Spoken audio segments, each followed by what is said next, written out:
हारे हो जी प्यारा जी, हारे हो जी प्यारा जी, सहारा विना बीज उगતું નથી. સહારા વિના બીજ ઉગતું નથી.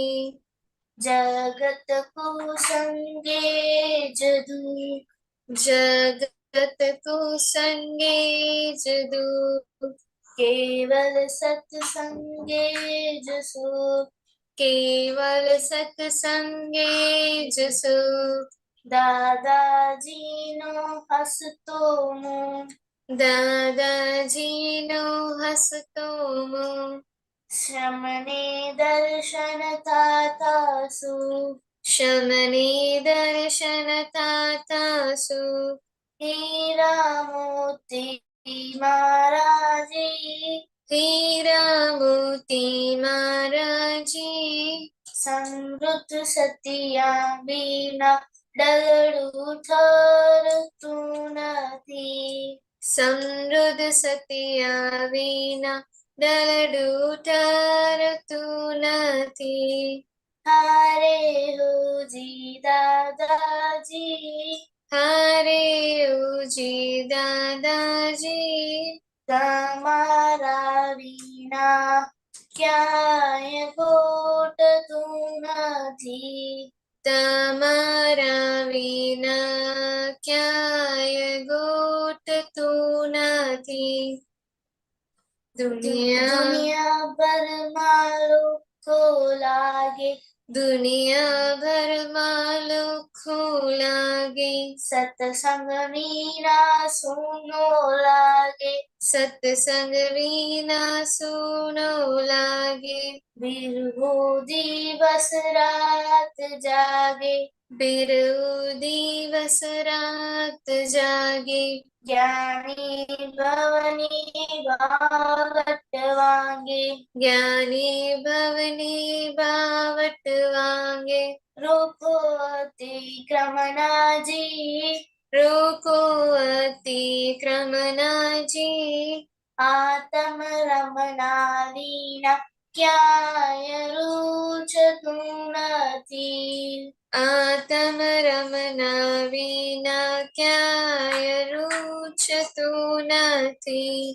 हरे हो जी दादाजी, હારે ઓજી દાદાજી, તમારા વિના ક્યાંય ઘોટતું નથી. તમારા વિના ક્યાંય ગોઠતું નથી.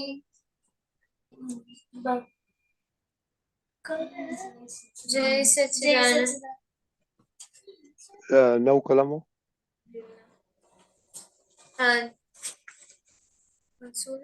જય સચ્ચિદાનંદ. હે દાદા ભગવાન, મને કોઈ પણ દેહધારી જીવાત્માની કિંચિત માત્ર પણ અહમ ના દુબે, ના દુબાય કે દુભાવ પ્રત્યેના અનુમોદાય એવી પરમ શક્તિ આપો. મને કોઈ પણ દેહધારી જીવાત્માની કિંચિત માત્ર પણ અહમ ના દુબે, ના દુબાય કે દુભાવ પ્રત્યેના અનુમોદાય એવી પરમ શક્તિ આપો. હે દાદા ભગવાન, મને કોઈ પણ ધર્મનો કિંચિત માત્ર પણ પ્રમાણ ના દુબે, ના દુબાય કે દુભાવ પ્રત્યેના અનુમોદાય એવી પરમ શક્તિ આપો. મને કોઈ પણ ધર્મનો કિંચિત માત્ર પણ પ્રમાણ ના દુબે, એવી સ્યાદવાદ વાણી, સ્યાદવાદ વર્તન અને સ્યાદવાદ મનન કરવાની પરમ શક્તિ આપો. હે દાદા ભગવાન, મને કોઈ પણ દેહધારી ઉપદેશક, સાધુ સાધ્વી કે आचार्य अवर्णवाद, अपराध, अभिनय ना करने की परम शक्ति आपो. हे दादा भगवान, મને કોઈ પણ દેહધારી જીવાત્મા के प्रति किंचित मात्र पण अभाव तिरस्कार न किया जाए, न करवाया जाए कि कथा के प्रति न अनुमोदाय एवी परम शक्ति आपो. હે દાદા ભગવાન, મને કોઈ પણ દેહધારી જીવાત્માનો કઠોર સાથે ક્યારે પણ કઠોર ભાષા, તંતીલી ભાષા ના બોલી જાય, ના ભૂલવાઈ જાય કે ભૂલવાના પ્રત્યેના અનુમોદાય એવી પરમ શક્તિ આપો. કોઈ કઠોર ભાષા, તંતીલી ભાષા બોલે તો મને મૃદુરુજુ ભાષા બોલવાની પરમ શક્તિ આપો. हे दादा भगवान, મને કોઈ પણ દેહધારી જીવાત્મા के प्रति स्त्री पुरुष अगर नपुंसक गमे તે લિંગધારી હોય તો તેના સંબંધમાં કિંચિત માત્ર પણ વિષય વિકાર સંબંધી દોષ, ઈચ્છાઓ, ચેષ્ટાઓ યા વિચાર સંબંધી દોષ ના ક્યાંય કરવાયા કરતા કે પ્રતિના અનુમોદન એવી પરમ શક્તિ આપો. મને નિરંતર નિર્વિકાર રહેવાની પરમ શક્તિ આપો.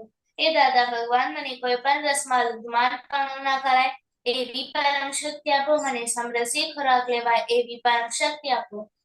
હે દાદા ભગવાન, મને કોઈ પણ દેહધારી જીવાત્માનો કિંચિત માત્ર પણ પ્રત્યક્ષ અથવા પરોક્ષ જીવન તથા મૃત્યુ પામનાર કોઈનો પણ કિંચિત માત્ર પણ અવનવાદ, અપરાધ, અવિનય, ના ક્યાંય ન કરવાયા જાય કે કરતા કે પ્રતિના અનુમોદન એવી પરમ શક્તિ આપો.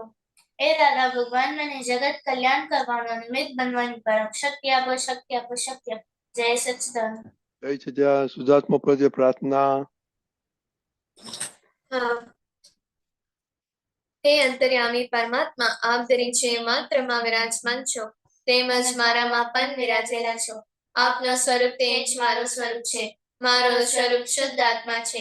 હે શુદ્ધાત્મા ભગવાન, હું આપને અવેગ ભાવસે અત્યંત ભક્તિપૂર્વક નમસ્કાર કરું છું. અજ્ઞાનતાઈ કરીને મારાથી જે કંઈ પણ દોષો થયા છે તે સર્વ દોષોની આપની સમક્ષ જાહેર કરું છું. તેનો હૃદયથી ખૂબ પસ્તાવો કરું છું અને આપની પાસે ક્ષમા પ્રાર્થું છું. હે પ્રભુ, મને ક્ષમા કરો, ક્ષમા કરો, ક્ષમા કરો. ફરીથી આવા દોષો ક્યારેય પણ ના કરું એવો દૃઢ નિશ્ચય કરું છું. આપ મને પરમ શક્તિ આપો, શક્તિ આપો, શક્તિ આપો. હે શુદ્ધાત્મા ભગવાન, आप एवी कृपा करो कि हमें भेदभाव छूटी जाए और अभेद स्वरूप प्राप्त થાય. हमें તમારામાં અભેદ સ્વરૂપે તન્મયાકાર રહે. જય સચ્ચિદાનંદ. ઓકે, કરિશ્મા. જય સચ્ચિદાનંદ.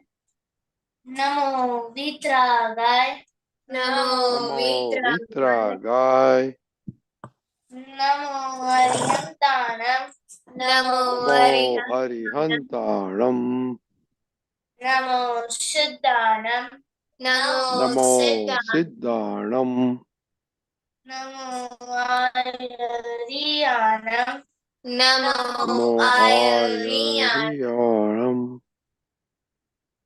નમો વજ્જાયાનમ, નમો વસાયાણમ, નમો લોવે સવ સાવનમ, નમો નમો લોએ સવ સાહુણમ, એસો પંચ નમુકારો, એસો એસો પંચન મુખારો, સૌ પાવ પનાસનો, સૌ સવ પાવપણાસણો, મંગલાનમ ચ સર્વેશમ, મંગલાણમ મંગલાણમ ચ સર્વેસીમ, પરવમ હવૈ મંગલમ. પરમં પરમં હવૈ હવૈ મંગલમ. મંગલમ. ઓમ નમો ભગવતે વાસુદેવાય, ઓમ નમો ભગવતે વાસુદેવાય, ઓમ નમઃ શિવાય. ઓમ ઓમ નમઃ નમઃ શિવાય. જય સચ્ચિદાનંદ. જય જય Sachchidanand. Very good. Daily prayer. जय सच्चिदानंद. हे दादा भगवान, आप मुझे ऐसी शक्ति प्रदान करें कि मैं अपने हेल्थ को कभी भी कॉम्प्रोमाइज ना करूं, ताकि मेरा शरीर रूपी साधन मुझे मेरे हृदय को यानी कि पढ़ाई में और सत्संग में हमेशा सहायक बने. मैं पढ़ाई में बिल्कुल सिंसियर रहूंगी. मैं बुरी सोबत से और कुसंग से हमेशा दूर रहूंगी. और कुछ भी हो, मेरा सत्संग कभी भी ना छूटे, ऐसी आप कृपा करना. प्राप्त मन वचन काया का योग और अपनी आत्मा का उपयोग केवल परोपकार यानी कि जीव मात्र की सेवा में ही करूं, जो कि श्रेष्ठ मानव धर्म है. मैं अपने स्वयं और अन्य सभी लोगों के साथ के जीवन व्यवहार में मॉरल सिंसियर प्यार बनी रहूंगी, ताकि मैं बराबर दादा भगवान के जैसे उत्कृष्ट व्यक्तित्व की मानवी बन पाऊं. हे दादा भगवान, मैं आगे अपने माता पिता की हर बात सुनने की संकल्प लेती हूँ. मैं उनको अहंकार से जवाब नहीं दूंगी. कृपया इस संबंध में मुझे अनंत आंतरिक शक्ति प्रदान करें. जय सच्चिदानंद. जय सच्चिदानंद. Study prayer. जय सच्चिदानंद. हे दादा भगवान, मुझे पढ़ाई में समझने में जो बाधाएं अंतराय आते हैं, जो भी ऑब्स्ट्रक्शंस आते हैं, उन सभी को तोड़ने का मैं दृढ़ निश्चय करती हूँ. आप ऐसी कृपा करें कि जिससे मेरा दर्शन ऊपर का आवरण टूट जाए और मेरी पढ़ाई सही ढंग से हो। ऐसी आप मुझे परम शक्ति दे। जय सच्चिदानंद। करिश्मा। हाँ, जय सच्चिदानंद।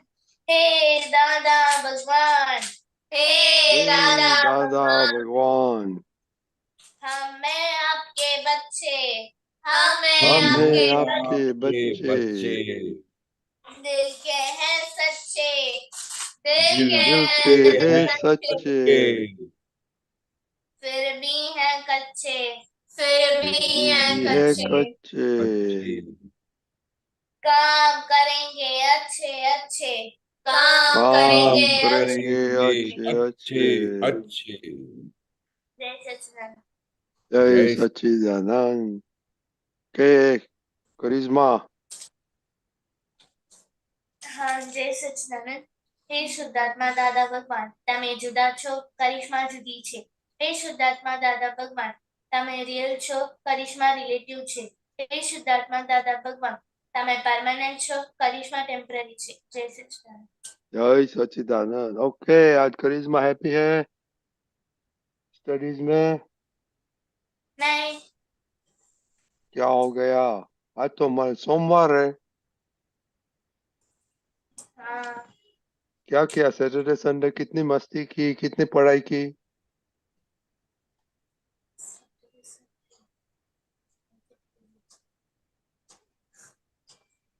ए मोनिका, पापा को बोलना इसको छोड़ के आएगा बड़े दादा के पास। मैंने संडे पढ़ाई भी की थी और मम्मी को खाना बनाने में हेल्प की थी. ओके, ठीक है, वेरी गुड। पर स्टडीज में क्या किया सैटरडे संडे में? सैटरडे को मैंने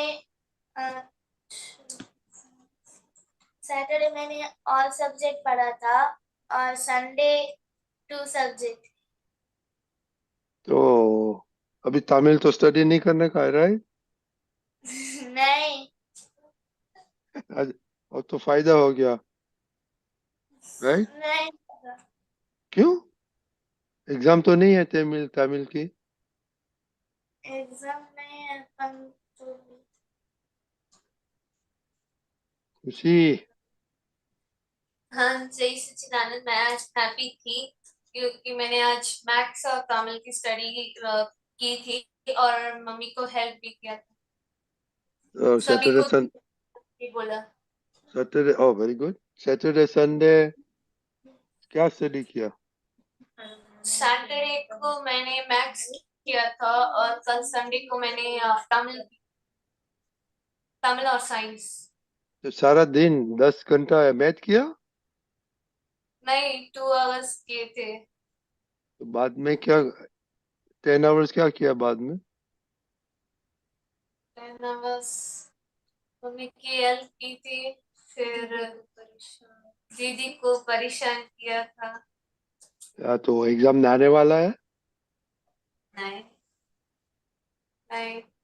तो आप लोग सीरियस नहीं है study? Do you really want to study के तब उधर दादा के पास तो बहुत, नाना की और दादा के पास तो बहुत जमीन है ना, तो फार्मर बन जाओ। Village life, fresh air, fresh food, दूसरा क्या मांगता है आपको? कि पढ़ने का है? पढ़ने का तो सैटरडे संडे कुछ पढ़ते तो नहीं है? 2 घंटा में क्या एग्जाम, एक नेक्स्ट मंडे से स्टार्ट होता है ना। हाँ। तो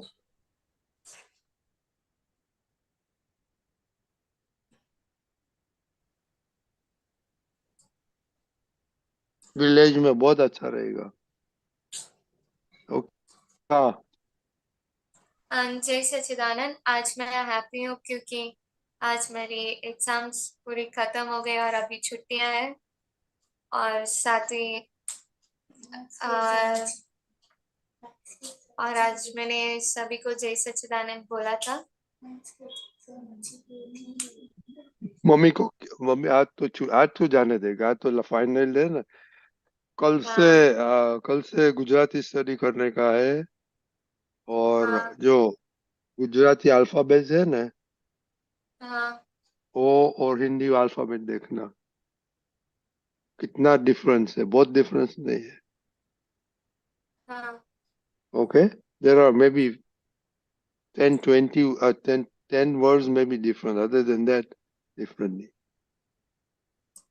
ओके। हाँ और अभी इंटरनेट के जाके एलिमेंट्री कुछ गुजराती किताब ढूंढने का और शब्द हाँ प्रैक्टिस करिए। यू नो, हाँ कबू तो इसमें से आपने vocabulary, let us do vocabulary. Okay, हाँ और टाइम टाइम मिलेगा तो before satsang I will call you half an hour before satsang. Okay, हाँ so we can talk in Gujarati. हाँ तो आता आ जाएगा, because it is not very difficult. एक दफा आप थोड़ा वर्ड्स पिकअप करेगा, देन यू आर ओके। हाँ ओके, और कल से आपका ये स्टडी का नहीं, पर हेल्थ और सत्साधन का रिपोर्ट उसमें हाँ हैप्पीनेस है करने हाँ का। ओके, तो आज दूसरा क्या करेंगे?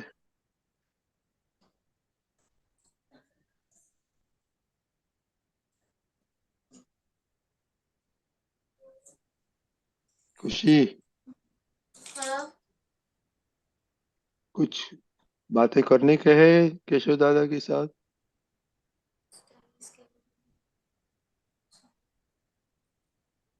हम्म, नहीं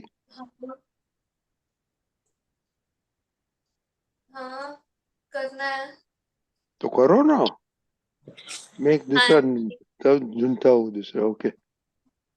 हाँ जय सच्चिदानंद। मैं जब भी नहीं, स्टडी करने बैठती हूँ तो मुझे डिस्ट्रैक्शंस बहुत होते हैं। मतलब कौन सी और बात के रिस्ट्रिक्शंस होते हैं, जैसे कि? तब स्टडी करने बैठती हूँ तभी मुझे सारे काम याद रहते हैं। मम्मी ने ये बोला, टीचर ने ये होमवर्क दिया, हम्म। और उस तो समय मुझे याद आता है कि दीदी को पूछना था एग्जाम कैसे किया, सब कुछ। बरोबर, जिस समय आप स्टडी करने बैठते हैं, बरोबर। हाँ हाँ, तो इसका भी दादा के हिस्ट्री में क्या है, दादा के बुक्स और डिक्शनरी में हर एक चीज का इलाज दिया है उन्होंने। ऐसा कोई क्वेश्चन नहीं होगा इस ब्रह्मांड में जो दादा ने उनका सॉल्यूशन नहीं दिया हो। तो सबसे पहले तो दादा से शक्ति मांगने का।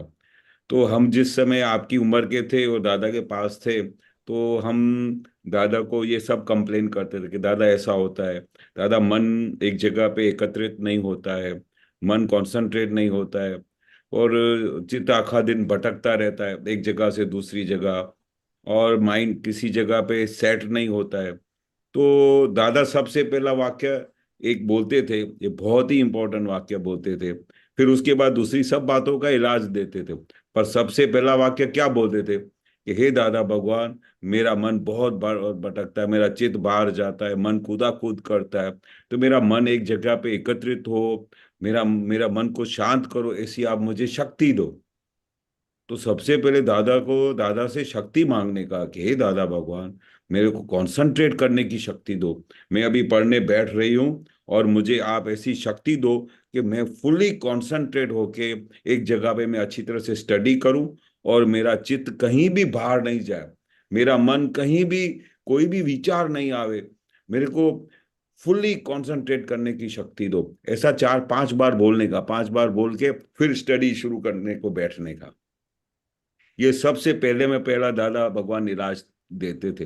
फिर दूसरी आगे फिर बोलते थे कि फिर आप अपने आप से बातचीत करने का व्यवहार शुरू करो। तो भाई, आपका मन कहाँ जाता है? भाई खाने में जाता है, तो क्या आपको खाना नहीं मिलने वाला है? क्या आपको इतने टाइम से सुबह से लेके शाम तक आपको 3 बार 4 बार खाना नहीं मिलता है? शाम को रिफ्रेशमेंट चाहिए तो नहीं मिलता है? तो अभी जब पढ़ने का टाइम है तो क्यों कूदा कूद करते हो? थोड़ी देर कंसंट्रेट करो, 1 घंटा अच्छी तरह से, 2 घंटा अच्छी तरह से पढ़ो, फिर आपको खाना भी मिल जाएगा। फिर कभी ऐसा होगा कि मेरे को अभी स्कूल में ये काम मिल रहा है, वो काम मिल रहा है, तो बोलेगा वो बाद में करेंगे। ऐसा अपने आप से बातचीत करने का व्यवहार शुरू करोगे तो मन क्या हुआ, एक जगह पे उसको सब जवाब मिल गया तो एक जगह पे शांत हो जाएगा। पर अगर आप उसके साथ दौड़ोगे, विचारों के साथ दौड़ोगे, चित्त के साथ दौड़ोगे, तो फिर आपको कहीं भी कंसंट्रेशन होगा ही नहीं। ऑल द टाइम आपकी गाड़ी उसके साथ दौड़ती जाएगी, मन के साथ दौड़ेगी, चित्त के साथ दौड़ेगी। तो सबसे पहले क्या करने का है, सबसे पहले दादा से शक्ति मांगने का। दूसरी बात, फिर अपने आप से बातचीत का व्यवहार शुरू करने का, और हर एक सवाल का उसको जवाब देने का। वो उसका मन ऐसा बोलता है कि अभी मुझे खाने के लिए जाने का, तो खाना भी आपको मिलेगा, टाइम से मिलेगा, पर अभी तुम कंसंट्रेट करो स्टडी पे। फिर बोलेगा कि वो मेरे को स्कूल में ये सब काम मिले, वो मुझे सब अभी होमवर्क अभी करना पड़ेगा। होल्ड ऑन, ऐसा बोलने का, hold on for a few minutes, मुझे पहला स्टडी करने दो, फिर उसके बाद में आपको स्कूल में जो भी मिला था कामकाज, फिर उसके बाद में सोचूंगी। ऐसा हर एक बात को होल्ड पे रख के अपना 2 घंटा 3 घंटा जो भी स्टडी करने का है वो पूरा करने का। और वो स्टडी पूरा हो जाए, फिर बोलने का, आओ सब, अभी जिन जिन लोगों को मैंने पेंडिंग रखा था अभी सब आओ, आपको क्या चाहिए अभी। फिर आपका मन बोलेगा, अभी मुझे सबसे पहले भूख लगी है, चलो मैं आपको खाना खिलाती हूँ। फिर बोलेगा कि मुझे अभी सब दूसरा भी काम करने का होमवर्क, तो चलो अभी करो क्योंकि आपने अच्छी तरह से स्टडी किया। इस तरह से अपने मन का पूरा समाधान करने का, अपने हर एक बात का समाधान करने का। But work while you work, play while you play, जिस समय पढ़ाई का टाइम है तो उस समय पढ़ाई करो, जिस समय दूसरा काम करने का तब दूसरा काम करो। 3 3 काम अभी एक साथ करेंगे तो किसी भी काम को आप जस्टिफाई नहीं कर पाओगे, ये तो रूल है। अगर जिस चीज को आपको कंसंट्रेट करने का है तो उसी एक चीज को कंसंट्रेट करो। आप खाना भी खाओ, उधर दूसरा काम भी करो, तीसरा स्टडी भी करो, इट इज नॉट पॉसिबल। इसलिए हर एक चीज को टाइम सर उसको टाइम देने का, और वो टाइम का टाइम टेबल बनाने का कि अभी ये टाइम से ये टाइम मुझे काम करने का, ये टाइम से ये टाइम मुझे स्टडी करने का, ये टाइम से ये टाइम मुझे मम्मी को हेल्प करने का है, ये टाइम मेरा खाने का है। ऐसा टाइम टेबल बनाने का।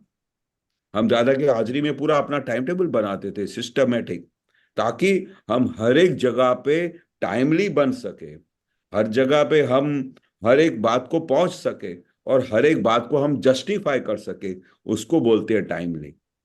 बाकी हम रेंडमली कुछ भी काम करना शुरू कर देंगे, रेंडमली पढ़ना शुरू कर देंगे, रेंडमली खाने पे बैठ जाएंगे, अभी मेरा मन नहीं लगता तो चलो मैं खाना खाने बैठ जाती हूँ। No, you have to be very sincere, you have to be very accurate in your whole day's timetable। ऐसा हमने दादा को देखा था। हमने दादा भगवान को सुबह को 5 बजे से लेकर रात को 11 बजे तक देखता था, देखते थे तो हम टाइमली ही करते थे। भाई 11 बजे का टाइम हो, सत्संग पूरा हो, तो उसी टाइम पे ही नहाने को जाते थे। फिर 11:30 को खाने पे बैठते थे, तो हम एवरीडे घड़ियाल को देखते तो वो टाइम अक्यूरेट होता था दादाजी का। 5:30 6 बजे सत्संग का टाइम होता था, मतलब 5:30 बजे वो तैयार हो ही जाते थे। 6 बजे उधर दादा का, भले 2 जने भी पहुंचे हो ना, दादा का सत्संग चालू हो जाता था। उसको टाइमली बोलते हैं, इसको सिंसियर बोलते हैं। तो एक बार जब आप सिंसियर हो जाओगे, टाइमली हो जाओगे, तो आपको अपने आप पे खुशी मिलेगी, आपको आनंद आएगा, आपको जीने का मजा आएगा। अगर आप टाइमली नहीं होगे, हेवाए अपना काम चलता रहेगा, जब जो आया जो काम करोगे, तो उसमें आपको जीने का भी मजा नहीं आएगा। हमने तो दादा को बहुत टाइमली देखा, होल लाइफ। हमको याद नहीं कि दादाजी का भाई वो टाइम हुआ और दादा का उस टाइम पे वो काम नहीं शुरू हुआ। It is impossible, it is impossible. तो वो दादा भगवान कैसे टाइमली रहते थे? क्योंकि उन्होंने क्या माइंड में एक सेटिंग की थी कि मुझे ऐसा ही करने का है, ये ही सही तरीका है, इसी से ही सिंसियरिटी होती है, इसी से ही सब लोग टाइम पे काम चलेंगे। दादा बिल्कुल किसी को 1 मिनट का इंतजार नहीं करवाते थे।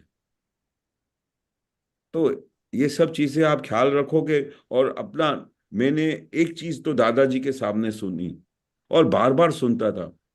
दादाजी पता है क्या बोलते थे? कि सबसे पहले आपका निश्चय होना चाहिए। क्या बोलते थे? कि मुझे टाइमली बनना है। निश्चय बहुत बड़ी चीज है। अगर निश्चय नहीं करोगे, तो दादाजी बोलते थे मेरा वचन बड़ काम करेगा। अगर आपका निश्चय नहीं होगा तो मेरा वचन बड़ काम नहीं करेगा। तो दादाजी क्या बोलते थे कि मेरा वचन बड़ कब काम करेगा? जब आपका निश्चय होएगा। और निश्चय और दादा भगवान का वचन बल दोनों साथ में चलेगा, उसके बाद दुनिया का कोई भी काम हो सकता है। कोई भी काम हो सकता है। आपकी पढ़ाई हो सकती है, आप नंबर 1 बन सकते हो, आप आध्यात्मिक में दादा भगवान की साइंस में टॉप पर पहुंच सकते हो। पर जब तक आपका निश्चय नहीं है तो दादा का वचन बल भी काम नहीं करेगा, क्योंकि आपका निश्चय नहीं है। तो सबसे पहले अपने निश्चय को मजबूत करो। मुझे इस तरह से बनना है, मुझे टाइमली बनना है, मुझे सिंसियरली बनना है, मुझे हर एक जगह पे आगे बढ़ना है, मुझे नंबर 1 बनना है। जब तक आपके माइंड में ये निश्चय होगा, फिर दादा का वचन बड़ काम करेगा, फिर आपको कोई मेहनत करने की जरूरत नहीं पड़ेगी। इतनी बड़ी अंडरस्टैंडिंग है इस साइंस में। ये दादा ने बहुत बड़ी चीज हमको समझाई थी कि आपका निश्चय नहीं होगा तो मेरा वचन बड़ भी काम नहीं करेगा। वचन बड़ कब काम करेगा? जब आपका निश्चय होएगा। मेरा वचन बड़ तो है। ख्याल आया? हाँ। बस तो ये अपना एक सिस्टम बना दो कि मुझे किस तरह से प्रोग्रेस करना है लाइफ में। तो प्रोग्रेस कब होगा? आप अपने मुकाम पे कब पहुंचोगे, आप अपनी मंजिल पे कब पहुंचोगे? कि जब आप सबसे पहले निश्चय करोगे कि मुझे ये बनना है, मुझे इस तरह से काम करना है, मुझे मेरी स्टडी ऐसी करनी है। तो क्या होगा फिर? ऑल साइंटिफिक सर्कमस्टेंशियल एविडेंसेस आपको हेल्प करेंगे। शासन देवी देवताओं आपको हेल्प करेंगे, दादा भगवान आपको हेल्प करेंगे हर एक डायरेक्शन में। आप जो कल्पना करते हो, जो आप इमेजिन करते हो, वैसी जगह पे आप पहुंच सकोगे। ख्याल आया? समझ में हाँ। आया खुशी? और दूसरा, you must must love every subject. या ओके, क्योंकि एवरी सब्जेक्ट आप लोग, मैंने पहले ही बोला था, अभी जो स्टडी करते हैं ना, बहुत काम आएगा फ्यूचर। जस्ट लाइक आप फर्स्ट ग्रेड में था, फर्स्ट स्टैंडर्ड में, तो 2+2 आपको आता था? फर्स्ट। हम्म? 2+2 मैथमेटिक्स में आपको आता था? हाँ, नहीं आता था। उन लोग टीचर ने सब बताया। मल्टीप्लिकेशन आता था? नहीं बता। वो भी काम का आता है कि नहीं मल्टीप्लिकेशन? अभी आता है कि नहीं? आता है। Every subject is very important. वो जो बोल देना, it is, you must love every subject. And one thing is this, every subject is not difficult. Okay? और every subject में हम बोलते हैं नहीं कि 100% मार्क्स लाओ। सिंसियरिटी करो तो 70, 80, 60, 70, 80 ऐसे आ जाएगा। So every subject, you don't like subject, you keep on repeating that subject. ठीक है ना केशव दादा? तो राइट। ऑटोमेटिक, हाँ। If you like a subject, और मैं हिस्ट्री पढ़ना हूँ, हाँ वेरी गुड, तो मन नहीं जाएगा किधर। मैथ करता हूँ, टुक टुक टुक टुक टुक टुक टुक, किधर भी नहीं जा सकते मैथ में। But you must love to do everything. Okay? Perfect. Okay, तो आपने होली मनाई? नहीं, साउथ में नहीं करते? साउथ में नहीं करते। साउथ में प्रकट नहीं करते हैं? Okay, no problem. तो भी घर बैठे वो बोला था ना दिनेश दादा ने, ओ आहुति दे देने का, वीकनेस की, आज शाम को बिफोर स्लीपिंग। और ये तो खुशी, आपने तो बहुत बताया केशव दादा ने, क्या आहुति देने का है आज। डिस्ट्रैक्शन के बाद में आहुति बोलो। आपका नोट्स तो लिखा है सब, राइट? हाँ। ओके, चलो, ये थोड़ा पढ़ेगा। कौन पढ़ेगा ये? बोलो, कौन पढ़ेगा?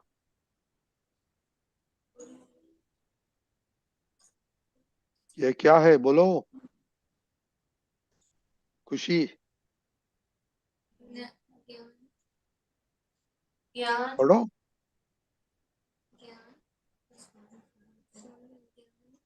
नहीं सुना। इन 4 बातों में ध्यान दे, ये खाने की बात है। वो तो आता है, हिंदी मालूम पड़ गया ना हाँ। करिश्मा?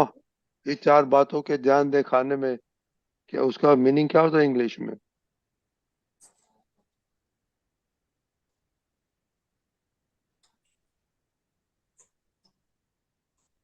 मनिका क्या होता है? Keep four things in mind. तो इसमें ये इतना डिफिकल्ट है करिश्मा? ओके, राजस्थान में क्या बोलो, क्या बोलेगा? तो भी नहीं बोलेगा केशव दादा क्या करेगा? ओके, नंबर 1 क्या बोलता है कैसे करिश्मा? खाओ? क्या खाओ? कैसे क्या क्या खाओ? खाओ? दूसरा? कितना खाओ? कितना खाओ? तीसरा? कैसे? कैसे खाओ? 4th one? कब खाओ? ओके, इसमें से आप कौन सा ध्यान देते हैं?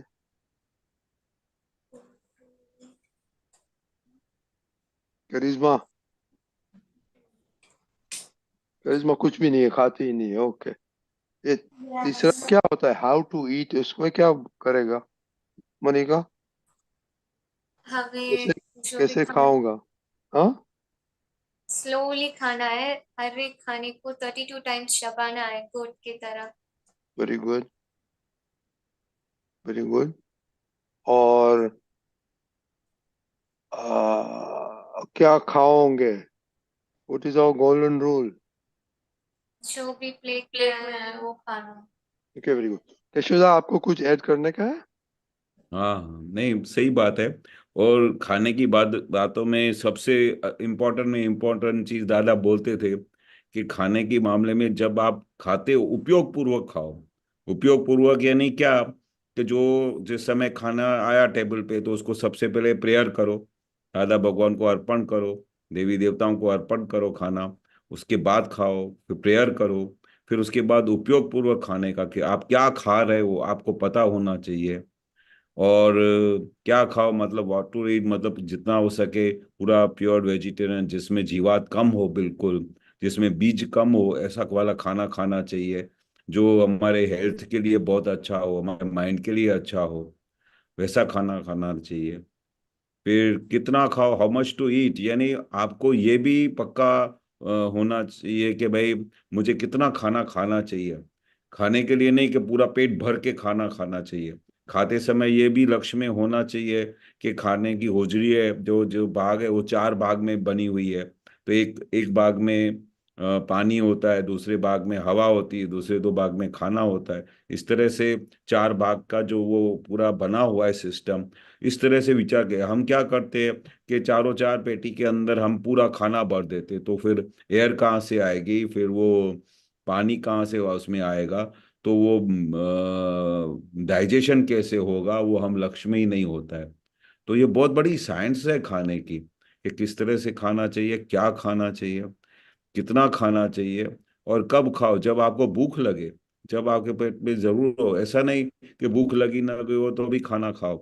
फिर जो टाइम आया उस समय खाओ, बार बार खाओ। कितनों को आदत होती है कि भाई अभी यहाँ से गुजरे, किचन में ये कुछ पड़ा है तो ये मुंह में डाला, कुछ ये कुछ अच्छी चीज आ गई, आपने खाना भी खा लिया तो मुंह में डाला।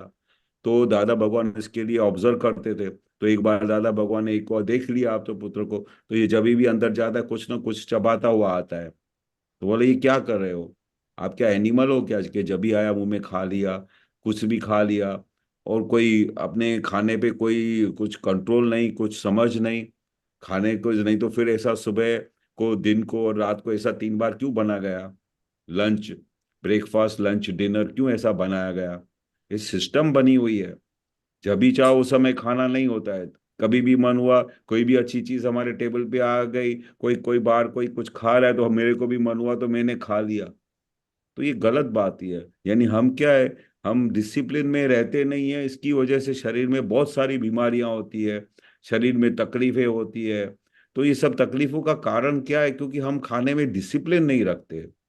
जब आया जो आया मुंह में खा लिया। किस टाइम पे खाना चाहिए, क्या खाना चाहिए, कैसे खाना चाहिए, कब खाना चाहिए, कुछ पता नहीं। तो ये नियम में आ जाओगे, और हर एक चीज को समझोगे तो वो खाना आपके अंदर जाके अमृत बनेगा, वो खाना आपके अंदर जाके काम करेगा, वो खाना आपको आपका हेल्थ बनाएगा। तो अब हमारी हेल्थ कैसे बनती है? क्योंकि जो खाने के ऊपर बहुत बड़ा उसका रहस्य है। खाने के हिसाब से तुम्हारा माइंड डेवलप होता है, आपका वर्तन डेवलप होता है, आपकी विचारधारा बदलती है। इतनी बड़ी साइंस है खाने में।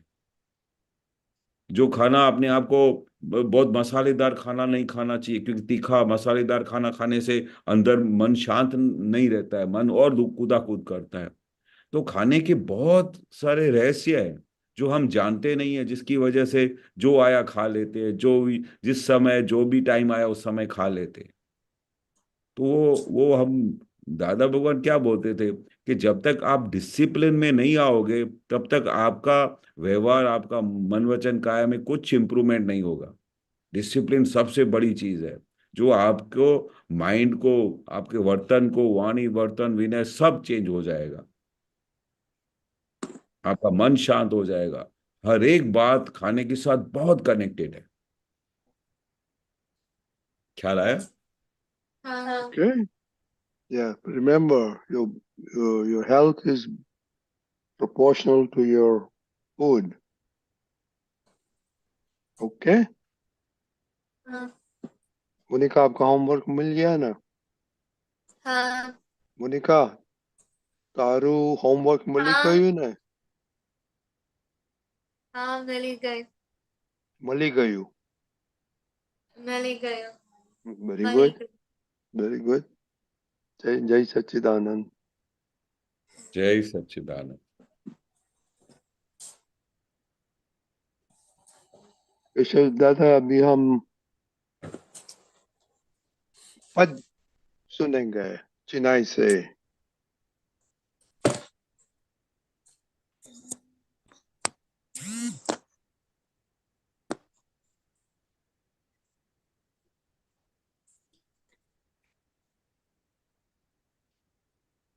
हाँ, जय सच्चिदानंद। जय सच्चिदानंद। एक मिनट, क्या हो गया?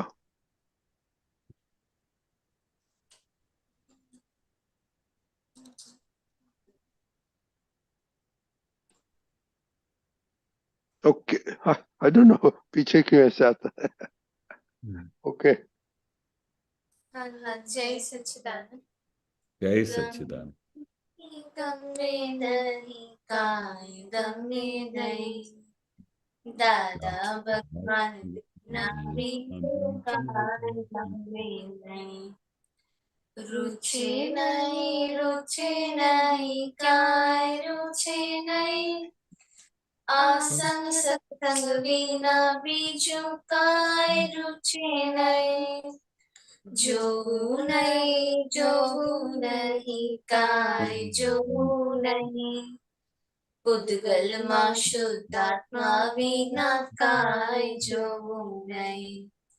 सुनो नहीं, काय सुनो नहीं, दादा वाणी बिना बीते पानी सुनो नहीं। सुनो नहीं, काय सुनो नहीं, आत्म थोरो बिना बीज सर सुगु नहीं। कावू नहीं, काय कावू नहीं, स्वतम पुष्टि विना बीजी काय कावू नहीं। स्पर्शु नहीं, काय स्पर्शु नहीं, अविनाशी धर्माय विना काय स्पर्शु नहीं।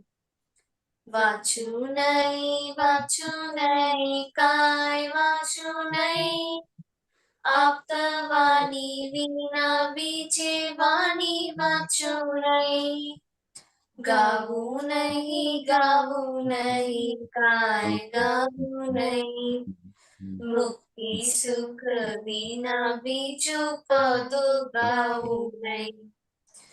गमे नहीं, काय गमे नहीं, दादा भगवान विना बीजू काय गमे नहीं। जय सच्चिदानंद। जय सच, बहुत बढ़िया पद काला बजा पद का है। हमने कितनी देर की बात सुना, ये वेरी गुड। ओके, मालूम है गमे नहीं काई गमे नहीं, वो तो इजी है ना। कमरे नहीं रह नहीं जाता, हाँ,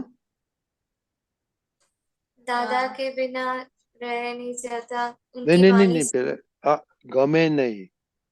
गमे नहीं मीन्स गमे का क्या मीनिंग होता है? गमे नहीं, पसंद। पसंद, पसंद नहीं काई पसंद नहीं, दादा बिना बीजू दूसरा कुछ पसंद नहीं है। ओके, हाँ मालूम पड़ गया? तो हाँ ओके, अभी क्या पूछने का है कि केशवदास कुछ पूछने का है कि सब? हाँ, वही उसमें जो भी लिखा हो, रुचु नहीं,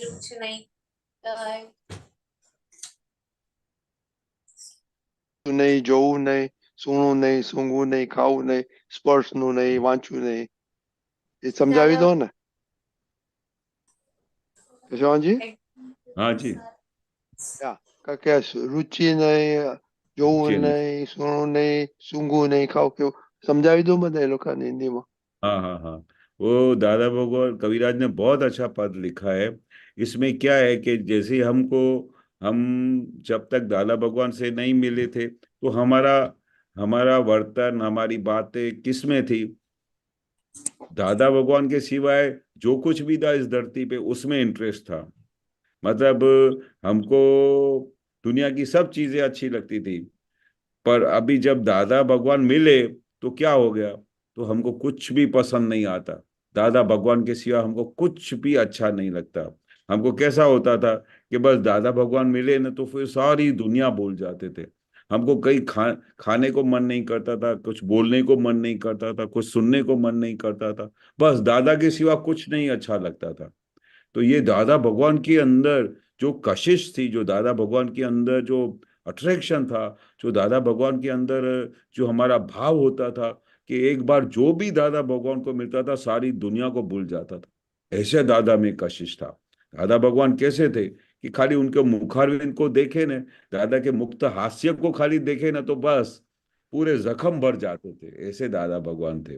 तो कविराज ने ऐसा देखा दादाजी को, तो कविराज को भी ऐसा हो गया कि जिससे ही दादा भगवान उसको मिल गए तो उनको कुछ भी अच्छा नहीं लगता था।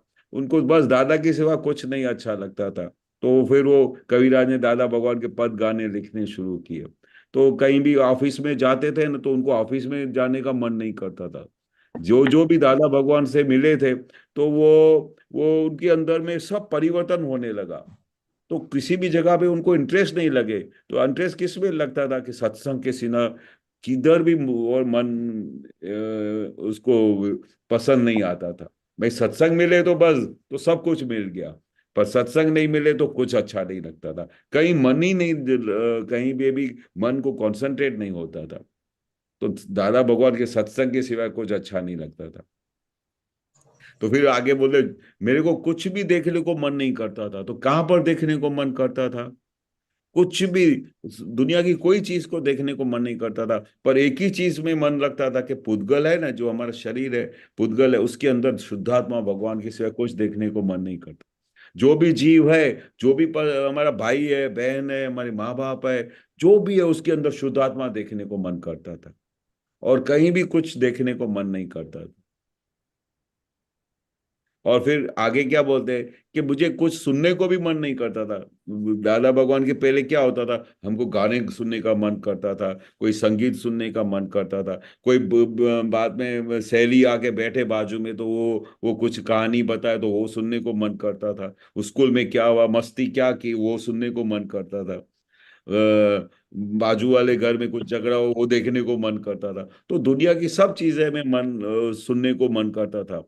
पर कविराज क्या बोलता है कि मुझे दादा वाणी के बिना कुछ सुनने को मन नहीं करता है। भाई कहीं दादा भगवान की वाणी चलती हो, दादा भगवान बोलते हो तो ऑन द स्पॉट मेरे कान खड़े हो जाते, उधर जाके सुनने को मन करता है। ऐसे क्या होता है कि जैसे जैसे आपकी रुचि बदलाएगी, जैसे जैसे आपका मन बुद्धि चित्त अहंकार जिसमें जाएगा, आप वैसे स्वरूप बन जाओगे। आप दादा भगवान बन जाओगे, क्योंकि आपका चित्त क्या हो गया, आपको सुनने को क्या अच्छा लगता है कि दादा के सिवाय कुछ सुनने को अच्छा नहीं लगता है। दादा के सिवाय किसी को देखने को मन नहीं करता है, ऐसा ही मन करता है कि आखा दिन में दादा को देखता रहूं। तो आपकी आंखें हो तो आंखें भी ऐसा बोलती है कि मुझे दादा भगवान के सिवाय कुछ देखने को मन ही नहीं करता है। खाने का हो तो खाने को भी मन नहीं करता है, तो क्या हो कि भाई अंदर मुझे ऐसा खाना चाहिए जो पुष्टि वाला, जो ज्ञान को आगे बढ़ाए, जो अंदर हमारे अंदर अंदर जागृति करे, ऐसा हमको खाना चाहिए। किसी को स्पर्श करने को मन नहीं करता है, तो द्रव्य के बिना, द्रव्य जो है जिसके अंदर क्या है, पोता ने खुद के अंदर आत्मा के अंदर स्पर्श करने को मन करता है। कुछ पढ़ने को मन नहीं करता है, तो दादा भगवान की आप्तवाणी पढ़ने को मन करता है। कुछ गाने को मन नहीं करता है, दुनिया के कोई गीत गाने को नहीं मन करता है, तो मुक्ति सुख के जो पद है वो गाने को मुझे अच्छा लगता है। ऐसा पूरा दादा के प्रति पूरा वर्णन किया है कि मुझे दुनिया की कोई भी चीज में इंटरेस्ट नहीं है, पर मुझे दादा के सिवा और कुछ अच्छा नहीं लगता। जब ऐसा हो जाएगा आपके अंदर में, जैसे खाली दादा के सिवा आपको कुछ भी और चीज अच्छी नहीं लगेगी, उस दिन आप खुद दादामय बन जाओगे और आपके अंदर पूरे दादा भगवान फुल प्रकट हो जाएंगे। तो आपको दादा भगवान को हाजिर करना है, दादा भगवान को प्रकट करना है अपने अंदर, तो अपनी रुचि, अपना इंटरेस्ट पूरा दादा के अंदर केंद्रित करना पड़ेगा। और वो उधर एक बार केंद्रित हो गया, क्योंकि दादा भगवान है ही ऐसे, जो जिसको भी पूछो दादा भगवान के जितने भी फॉलोअर्स है, तो उनको पूछो कि जब से आपको दादा भगवान मिले तो फिर आपको कहीं दूसरी जगह पे इंटरेस्ट लगता है? बोलेगा बिल्कुल नहीं, मेरा तो जब से मैंने दादा भगवान को देखा, दादा भगवान का ज्ञान सुना, दादा भगवान का ज्ञान प्राप्त किया, दादा भगवान को समझा, उसके बाद मुझे दादा के सिवा कुछ अच्छा नहीं लगता। तो जैसा जब ऐसा हो जाएगा, उस दिन आपका रियल कनेक्शन हो जाएगा दादा भगवान के साथ। ख्याल आया? हाँ। तो इसमें से आपको क्या ग्रहण करने की किया आपने खुशी पद में से? कि हमें दादा जैसा बनना है, तो हमें दादा की तरह, दादा के इंटरेस्ट लाना चाहिए उसमें। हमें दादा के अंदर ही रहना चाहिए, और उन्होंने जो भी कहा है उसे मेंटेन करना, और दादा की पद सब सुनना, आज्ञा में रहने का, तो वेरी हम गुड। तेरे बनते जाएंगे। मोनिका, हाँ, जय सच्चिदानंद। हम दादा की आज्ञा में तब रहेंगे जब हम हर रोज सत्संग आएंगे, उनकी बातें सुनेंगे, जो भी वो डिसिप्लिन में रहते हैं, सिंसियरली रहते हैं, उनका ज्ञान जो है वो जब देते हैं तब हम आज्ञा में रहते हैं, और उनके जो भी प्रिंसिपल्स हैं हमें उसे फॉलो करनी चाहिए। Very good. देखो ये पढ़ो अभी।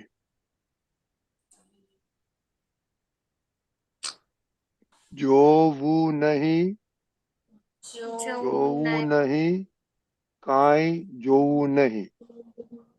उसका मीनिंग मालूम पड़ गया?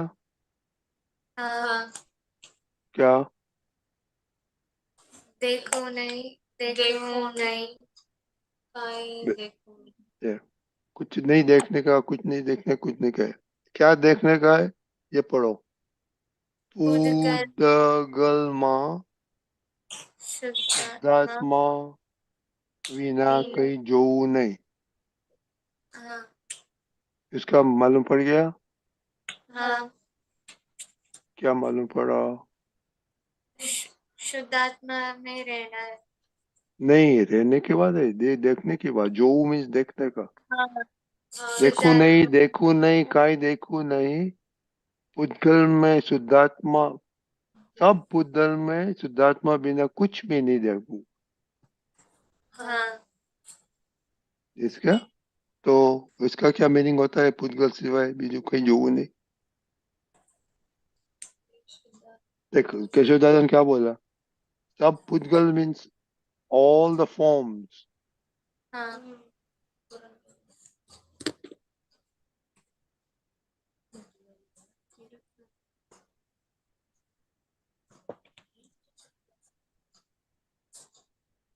का खुशी में कैसे पुद्गल शुद्धात्मा देखेगा?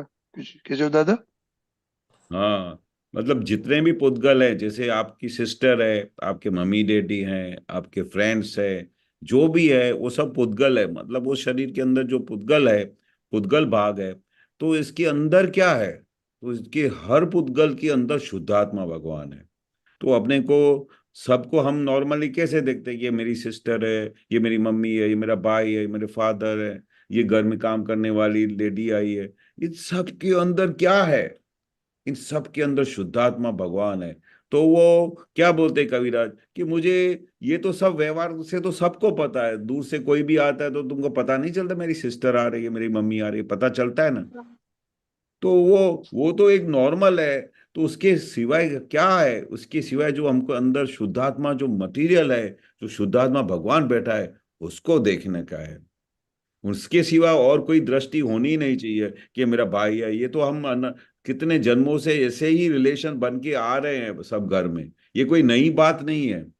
जैसे ही हम जन्म लेते हैं तो हमको सबको पता चलता है कि ये मेरी बहन है, ये मेरा भाई है, ये मम्मी पापा है, वो पता नहीं चल जाता है। पर ये नहीं पता चलता कि उनके अंदर भगवान है, उनके अंदर शुद्धात्मा है, वो बैठा है। वो दादा की कृपा से हमको ज्ञान मिलता है, तब पता चलता है कि हर एक जीव मात्र के अंदर शुद्धात्मा है, वो शुद्धात्मा भगवान है। तब वो हमको, वो जब दृष्टि से देखने को शुरू करेंगे, तब उनके अंदर भी शुद्धात्मा प्रकट होएगा और हमारे अंदर भी शुद्धात्मा प्रकट होएगा, और हम सब की प्रगति होगी जैसे ही शुद्धात्मा देखें। तो कविराज ये बोलना चाहता है कि इसके सिवाय तो ये सबको पता है, ये मेरा रिलेशन है, ये मेरे घर के जो भी रिलेशन है, भाई बहन, स्कूल में टीचर्स हैं, सब जो फ्रेंड्स है, ये सब ऑल रिलेशंस, ये तो सब टेम्पररी एडजस्टमेंट है। पर रियल इज परमानेंट। रियल क्या है? शुद्धात्मा, वो परमानेंट है। तो उसके, उसका लक्ष्य होना चाहिए। तो इसलिए दादा नहीं बोलते थे कि रोज सुबह को उठ के 1 घंटे तक आपको ये प्रैक्टिस करने का, कि बाहर जाके सब स्कूल में जाओ तो सबके अंदर शुद्धात्मा देखने का। ऐसा शुद्धात्मा देखने से क्या है, धीरे धीरे आपको प्रैक्टिस हो जाएगी, फिर आपको मेहनत नहीं करनी पड़ेगी। इस आंखों से सहज रीते सबके अंदर आपको शुद्धात्मा दिखाई देगा, और सबके अंदर रियल रिलेटिव दिखाई देगा। My relative viewpoint, she is my sister, but real viewpoint, there is a शुद्धात्मा भगवान। ऐसी दृष्टि को दादा भगवान बोलते थे प्रैक्टिस करके डेवलप करने का, ताकि आपको सहज रीते सबके अंदर शुद्धात्मा दिखाई दे। जब तक सहज रीते नहीं दिखाई देता, तब तक ये प्रैक्टिस करनी पड़ेगी हमको। दादा भगवान ये बार बार प्रैक्टिस कराते थे, बोलते थे जाओ सुबह को 1 घंटा वॉक करो और प्रैक्टिस करो, और हर एक के अंदर रियल रिलेटिव देख के आओ। छोड़ते नहीं थे हमको, क्योंकि जब हमारी हमारी जो आदतें हैं, अनादि की आदतें क्या है, कि इस चमड़े की आंख से हम एक ही चीज देखते थे कि ये मेरा भाई है, ये मेरा बहन है, ये मेरे मम्मी डैडी है, ये टीचर्स है, ये स्कूल बॉयज हैं, ये गर्ल है। बस इतनी ही दृष्टि से हम पूरी दुनिया को देखते हैं। पर दादा की आंखों से, दिव्य चक्षु जो हमको दी है, उस दृष्टि से हम रियल और रिलेटिव दोनों देख सकते हैं। By relative viewpoint, she is my sister, but real viewpoint, there is a Shuddhatma Bhagwan in my sister. ये जो दृष्टि आप डेवलप करोगे ना, तो बहुत बड़ी आपको ये ही दृष्टि, रियल रिलेटिव, आपको मोक्ष तरफ लेके जाएगी, आपको अल्टीमेट आपके ध्येय तक पहुंचाएगी। आप जिस मंजिल पे पहुंचना चाहते हैं, जो हमारा ध्येय है, वो वहां तक लेके जाएगी। इतनी बड़ी शक्ति है। पूरे जगत में ये दूरदृष्टि मिलना बहुत मुश्किल है। ये दादा की कृपा से प्राप्त होती है, और जो हमको प्राप्त हो गई है सहज रीते, तो हम उसका इस्तेमाल नहीं करते, यूज नहीं करते। तो हमको ये प्रैक्टिस करनी चाहिए। जब तक ये प्रैक्टिस सहज नहीं हो जाती, तब तक ये खास एवरीडे करना चाहिए। ख्याल आया? हाँ।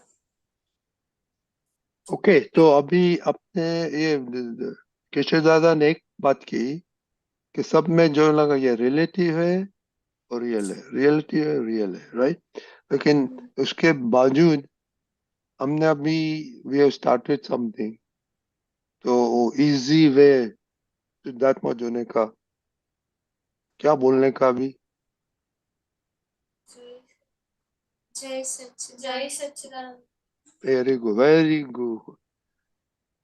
किधर भी जाओ, मार्केट में जाओ, उसके नॉट नेसेसरली के सामने बोलने का, अंदर ही बोलने का। पेड़ आए तो बोलने का जय सच्चिदानंद, रोजेज आया तो बोल जय सच्चिदानंद। दुकान वाला है तो जय सच्चिदानंद। हाँ, आपके दुकान में आते हैं खुशी, कोई आता है हाँ। ग्राहक तो मन में बोलने का जय सच्चिदानंद, इजिएस्ट वे। जय सच्चिदानंद मीन्स शुद्धात्मा भगवान। ओके, हाँ। मालूम पड़ गया। अभी ये प्रैक्टिस पड़ेगा, कैसे बताता। आई टेल यू हाँ, विल बी वंडरफुल वंडरफुल। ये प्रैक्टिस पड़ेगा, बहुत अच्छा हो जाएगा। Very simple. जय सच्चिदानंद, जय सच्चिदानंद, जय सच्चिदानंद। ओके हाँ। ओके, तो जय सच्चिदानंद, जय सच्चिदानंद। जय सच्चिदानंद।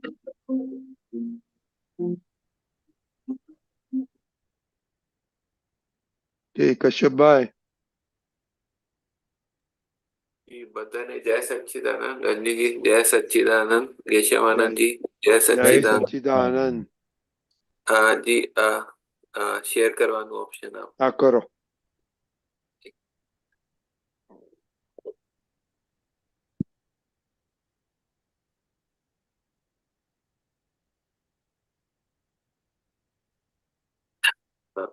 એક ચિત્ત થયા પછી કરુણા મૂર્તિ થવાય તો સમજો।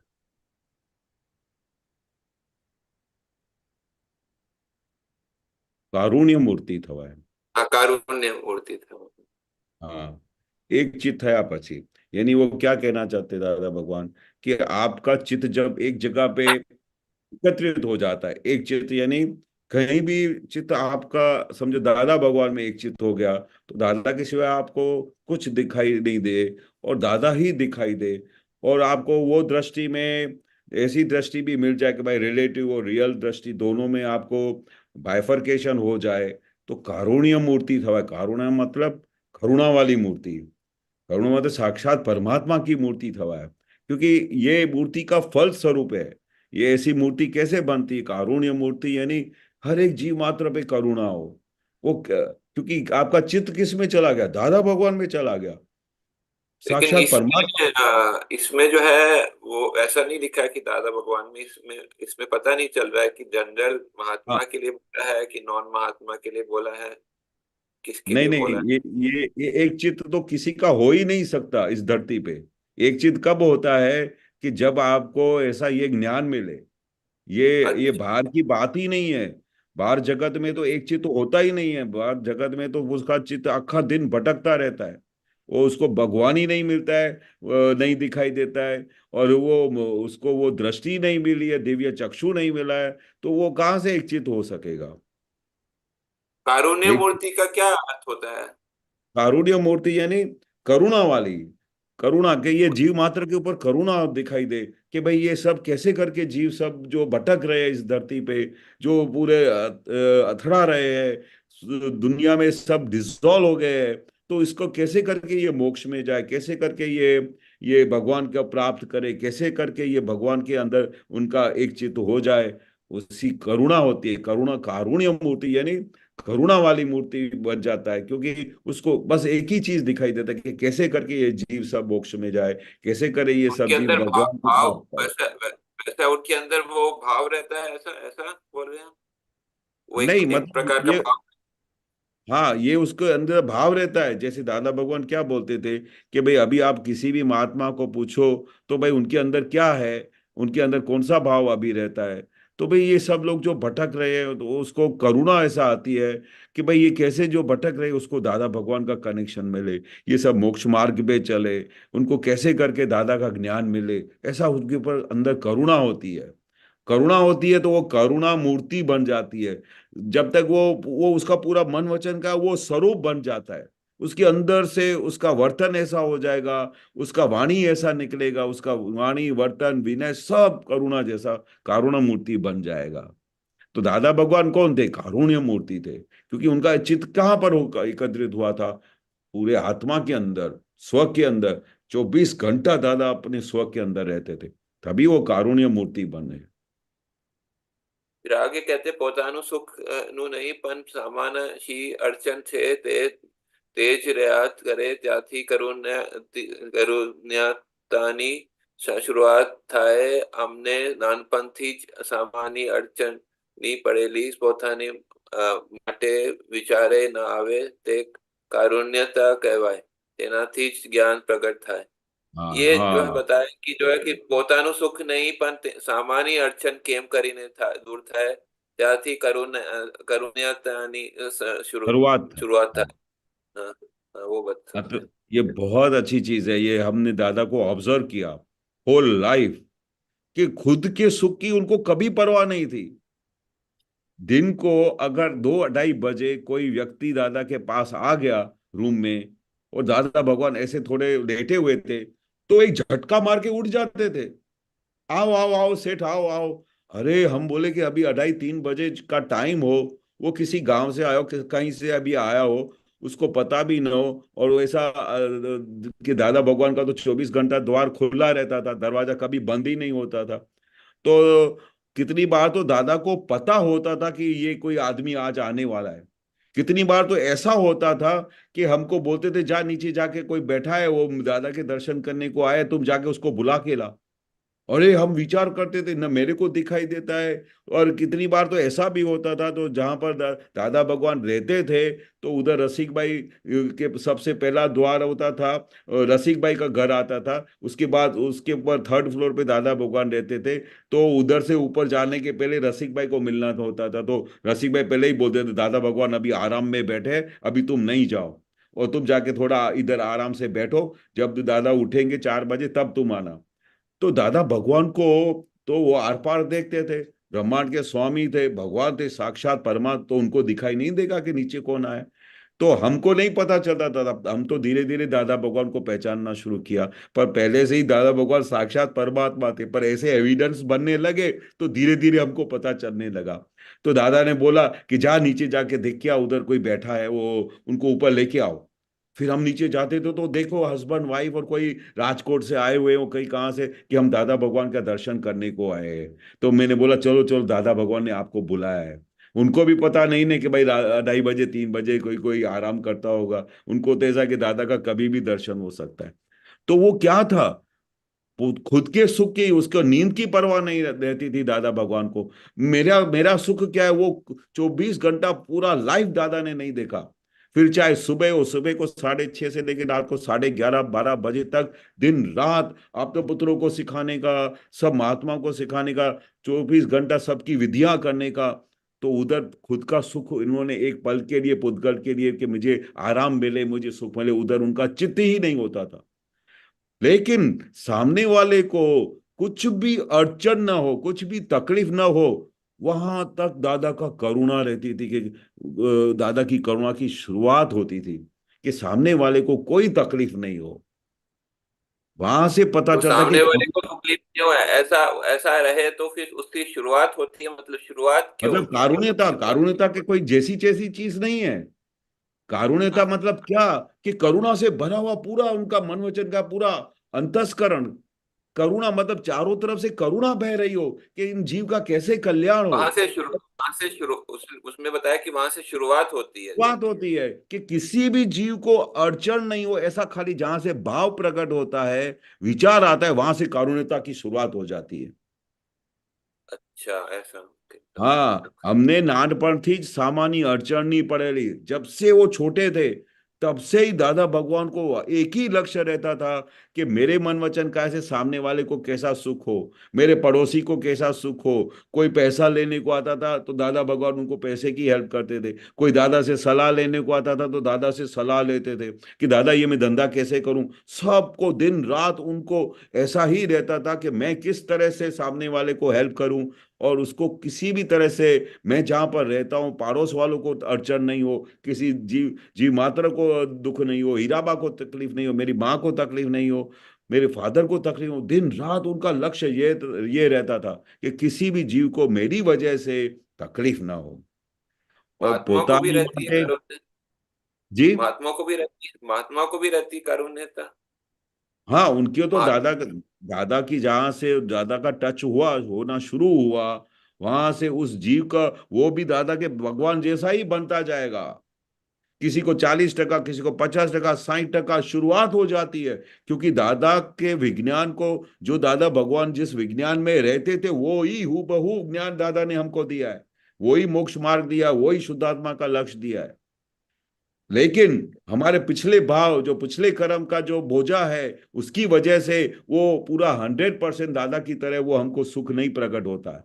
क्योंकि हम अपने साथ बहुत सारा मटेरियल भर के आए हैं, हम अपने साथ बहुत सारा माल भर के लाए हैं, पिछले कर्मों का बहुत सारा हिसाब लेके आए हैं। इसलिए एग्जैक्टली दादा भगवान को जैसे सुख प्रकट होता था, वो 100% हमको नहीं आता है। अभी अभी एक हमारे वो, हाँ जी, हाँ, नहीं, मुझे समझ में आ गया आप क्या कहना चाह रहे हैं। हाँ ये समझ में आ गया। एक और क्वेश्चन है, वो मुझे पूछना है। वो आज होली है, तो होली का दहन कल हुई थी। तो उसमें मैं ये पूछना चाहता हूँ कि जो अभी जो जमाना है, पहले का ट्रेडिशन दूसरा होता था, अभी दूसरे उस समय के हिसाब से होता था। अभी जो है ट्रेडिशन जो है वो चेंज होना चाहिए, क्योंकि अभी जो है, पहले जो है क्या था कि जो पेड़ काफी मात्रा में होते थे, तो वो पेड़ जला के जो है वो ऐसा करते थे जो है। ठीक है। तो अभी भाव तो आपने बताया महात्मा को कि उसका भाव क्या है, कि कषाय को जलाना है। हाँ। तो उसमें, उस कंडीशन में जो है, हमारे को क्या अपना ट्रेडिशन जो है चेंज करना चाहिए, कि जो है नहीं करना चाहिए, कि जैसे पोल्यूशन बढ़ता है तो उसके हिसाब से हम अपना ट्रेडिशन जो है, उनका रिवाज, रीति रिवाज बदलना चाहिए। आपका क्या विचार है? नहीं, ऐसा क्या है इसमें, जो बाहर व्यवहार चलता है उसको हम बदल नहीं सकते। बाहर का व्यवहार जो चलता है वो चलता रहेगा, पर लेकिन हम सब जो महात्मा है, अगर हमारे अंदर की जो सब भाव अंदर पलट खाएंगे और हमारे अंदर भाव चेंज होंगे, तो हम सब का जो भाव चेंज हुआ वो सबका बाहर असर पड़ेगा। हमको जाके मेहनत नहीं करनी है। दादा भगवान क्या बोलते थे कि, बहुत अच्छी बात बताते थे कि हमको दादा भगवान क्या बोलते थे कि मैं ये 10 बाय 10 की रूम के अंदर बैठ के आखा जगत का कल्याण कर रहा हूं।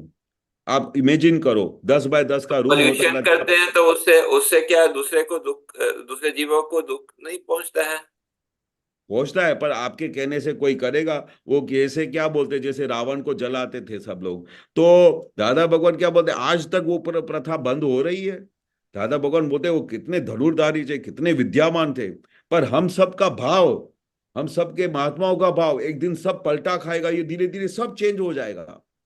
हम सबका ऐसा भाव होना चाहिए कि ये नहीं होना चाहिए, ये ऐसा नहीं वातावरण होना चाहिए। हे दादा भगवान, सब जीव मात्र को सद्बुद्धि दो। सब ऐसा प्रार्थना करेंगे तो धीरे धीरे धीरे सबके, आप बिलीव नहीं करोगे, धीरे धीरे कितने लोगों को ये रावण के प्रति अभी खुद ही समझ आने लगी है कि ये हम गलत कर रहे हैं। तो और ये अब हम सब लोगों का भाव पहुंचेगा। आप दादा भगवान को हम बोलते, दादा मुझे ऐसा होता है कि मैं आज ही जाके झंडा लेके निकल पड़ूं जगत कल्याण करने का। बोले दादा ऐसा करने से नहीं होता है। अपने को भाव बदलना है। अपन भाव करो कि हे दादा भगवान, आखा जगत नु कल्याण नु मने निमित्त हाँ, बनाओ, मुझे उसका निमित्त भाव बनाओ। करना है, लेकिन जो हाँ बाहर की प्रथा भी तो चेंज होती है ना। पहले जो है, पहले ज्यादा मतलब, अभी जो है, मतलब पोल्यूशन के लिए जो है, कोर्ट ने भी बोला है कि पोल्यूशन कम करना चाहिए, तो सब जगह बोलते हैं पोल्यूशन कम करना चाहिए। उसके हिसाब से जो है बाहर भी बदलता है, मतलब ऐसा नहीं कि हाँ नहीं बदल। तो वो जो है, मतलब ये ठीक है, आपकी बात सही है कि लोग मानते हैं, कई लोग नहीं भी मानते हैं, दोनों तरफ के लोग हैं लोग। तो हाँ ऐसा कोई बोलते हैं कि भाई, इसमें हमको भाव से होली मनानी चाहिए, उसमें जो है जरूरी नहीं है कि पहले जो होता था वो आज भी सूटेबल हो। हाँ। नहीं, ऐसे ऐसे भाव से सब पलटी खाएगा। वो दादा बड़वा बोलते रहिए, पूरे जगत का कल्याण हो चुका होएगा जब सब महात्मा का भाव बदलेगा। सब महात्मा को एक ही भाव होगा कि कैसे करके सब लोग सुख और शांति को प्राप्त हो, जो हम सब प्रेयर करते हैं। सब महात्मा के अंदर एक ही इच्छा है कि सब जीव को मोक्ष का मार्ग मिले।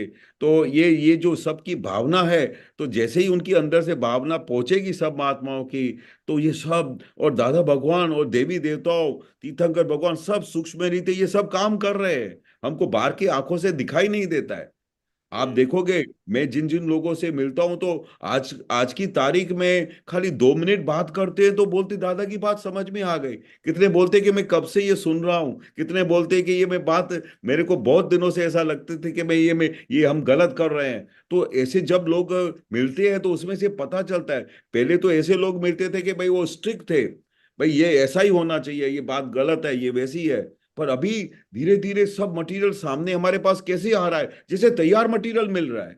क्योंकि हम सब की भावना और दादा भगवान का ये जो वचन बल और दादा भगवान का ऐश्वर्य, तीर्थंकर भगवान का ऐश्वर्य जो दादा भगवान इस धरती पे हो गए, उनका सब ये और देवी देवताओं, ये सब लोग काम कर रहे हैं। हम तो एक जीव मात्र क्या काम कर सकेंगे, ये काम तो उनका है। वो जो पूरा जगत का, दादा ने बोला कि ये सब महात्माओं के निमित्त से पूरा जगत का कल्याण हो जाएगा, ऐसा बोला था दादा भगवान ने। तो वो सब काम दादा का वचन पर जो निकला वो वचन पर काम कर रहा है। और हम सबका भाव बदलेगा, ऐसे पूरे जगत का भाव बदल जाएगा। आपको कल्पना में नहीं आएगा ये कैसा काम होने वाला है। सही। और दादा भगवान के साइंस के ऊपर एक सेकंड के लिए भी शंका नहीं है। दादा के एक एक वाक्य को जो बोला है वो पत्थर पे लकीर है, और वो ऐसा होने ही वाला है। ऐसा दादा ने बोला था, जगत का कल्याण हो गया होगा। सही, ठीक है, धन्यवाद। जय सच्चिदानंद। जय जय सच्चिदानंद। सच्चिदानंद। कीर्तिबेन,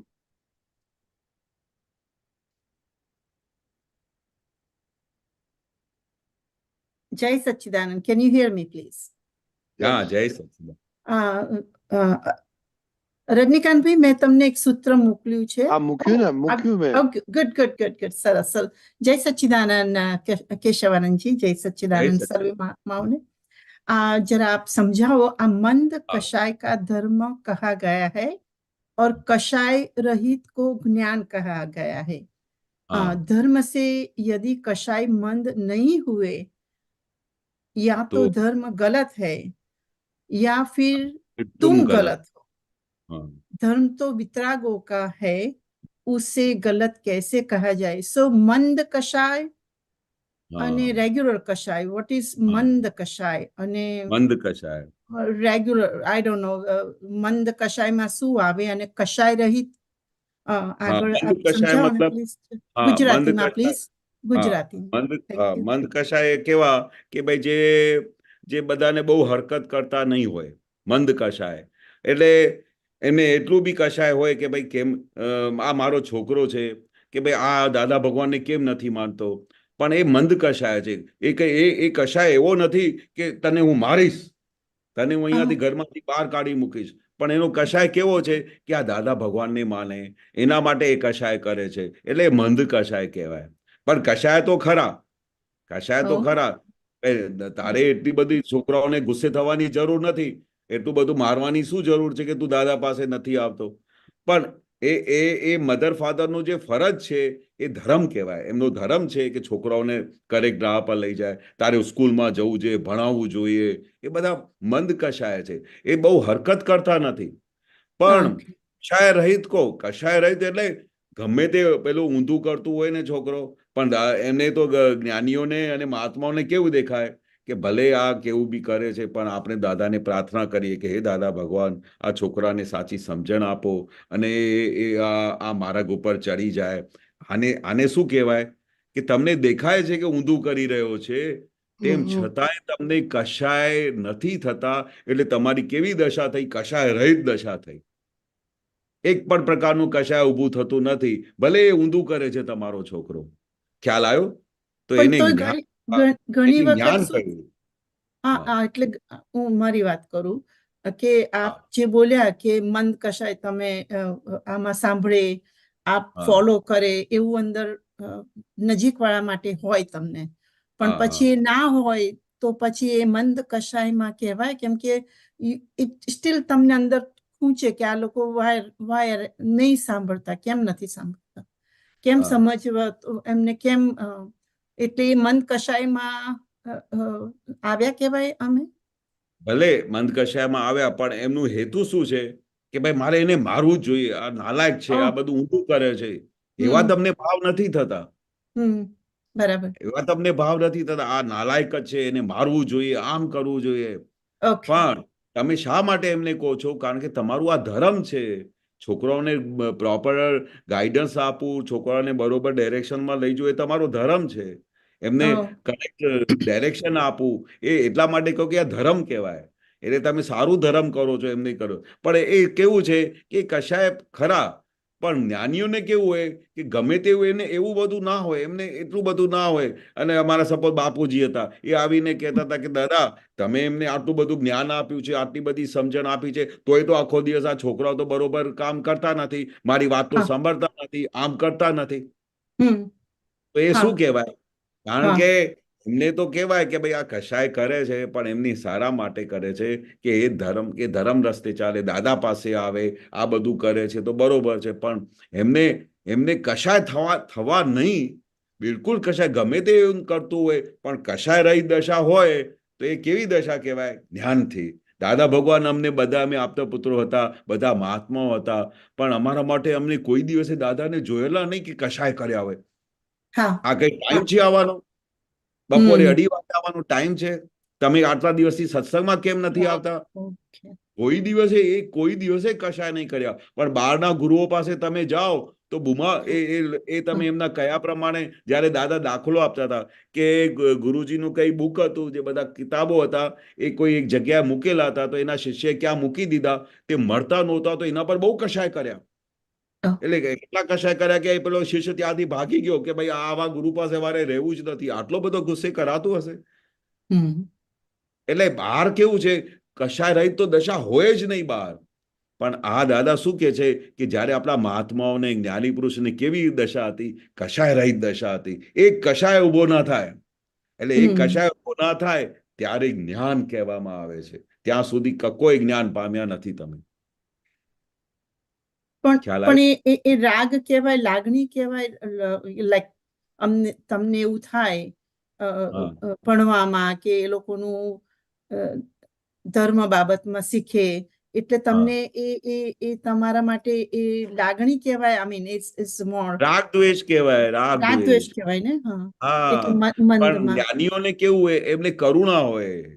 એમને કોઈ હા. દિવસ એના પર રાગ ના હોય. બહુ સારું કરતો હોય, દાદાના મહાત્મા અમે હતા, તો દાદાને અમને કોઈ દિવસે મહાત્મા માટે અમે ક્યારેય પણ એક સેકન્ડ માટે પણ રાગ દ્વેષથી અમને જોયેલા નહીં.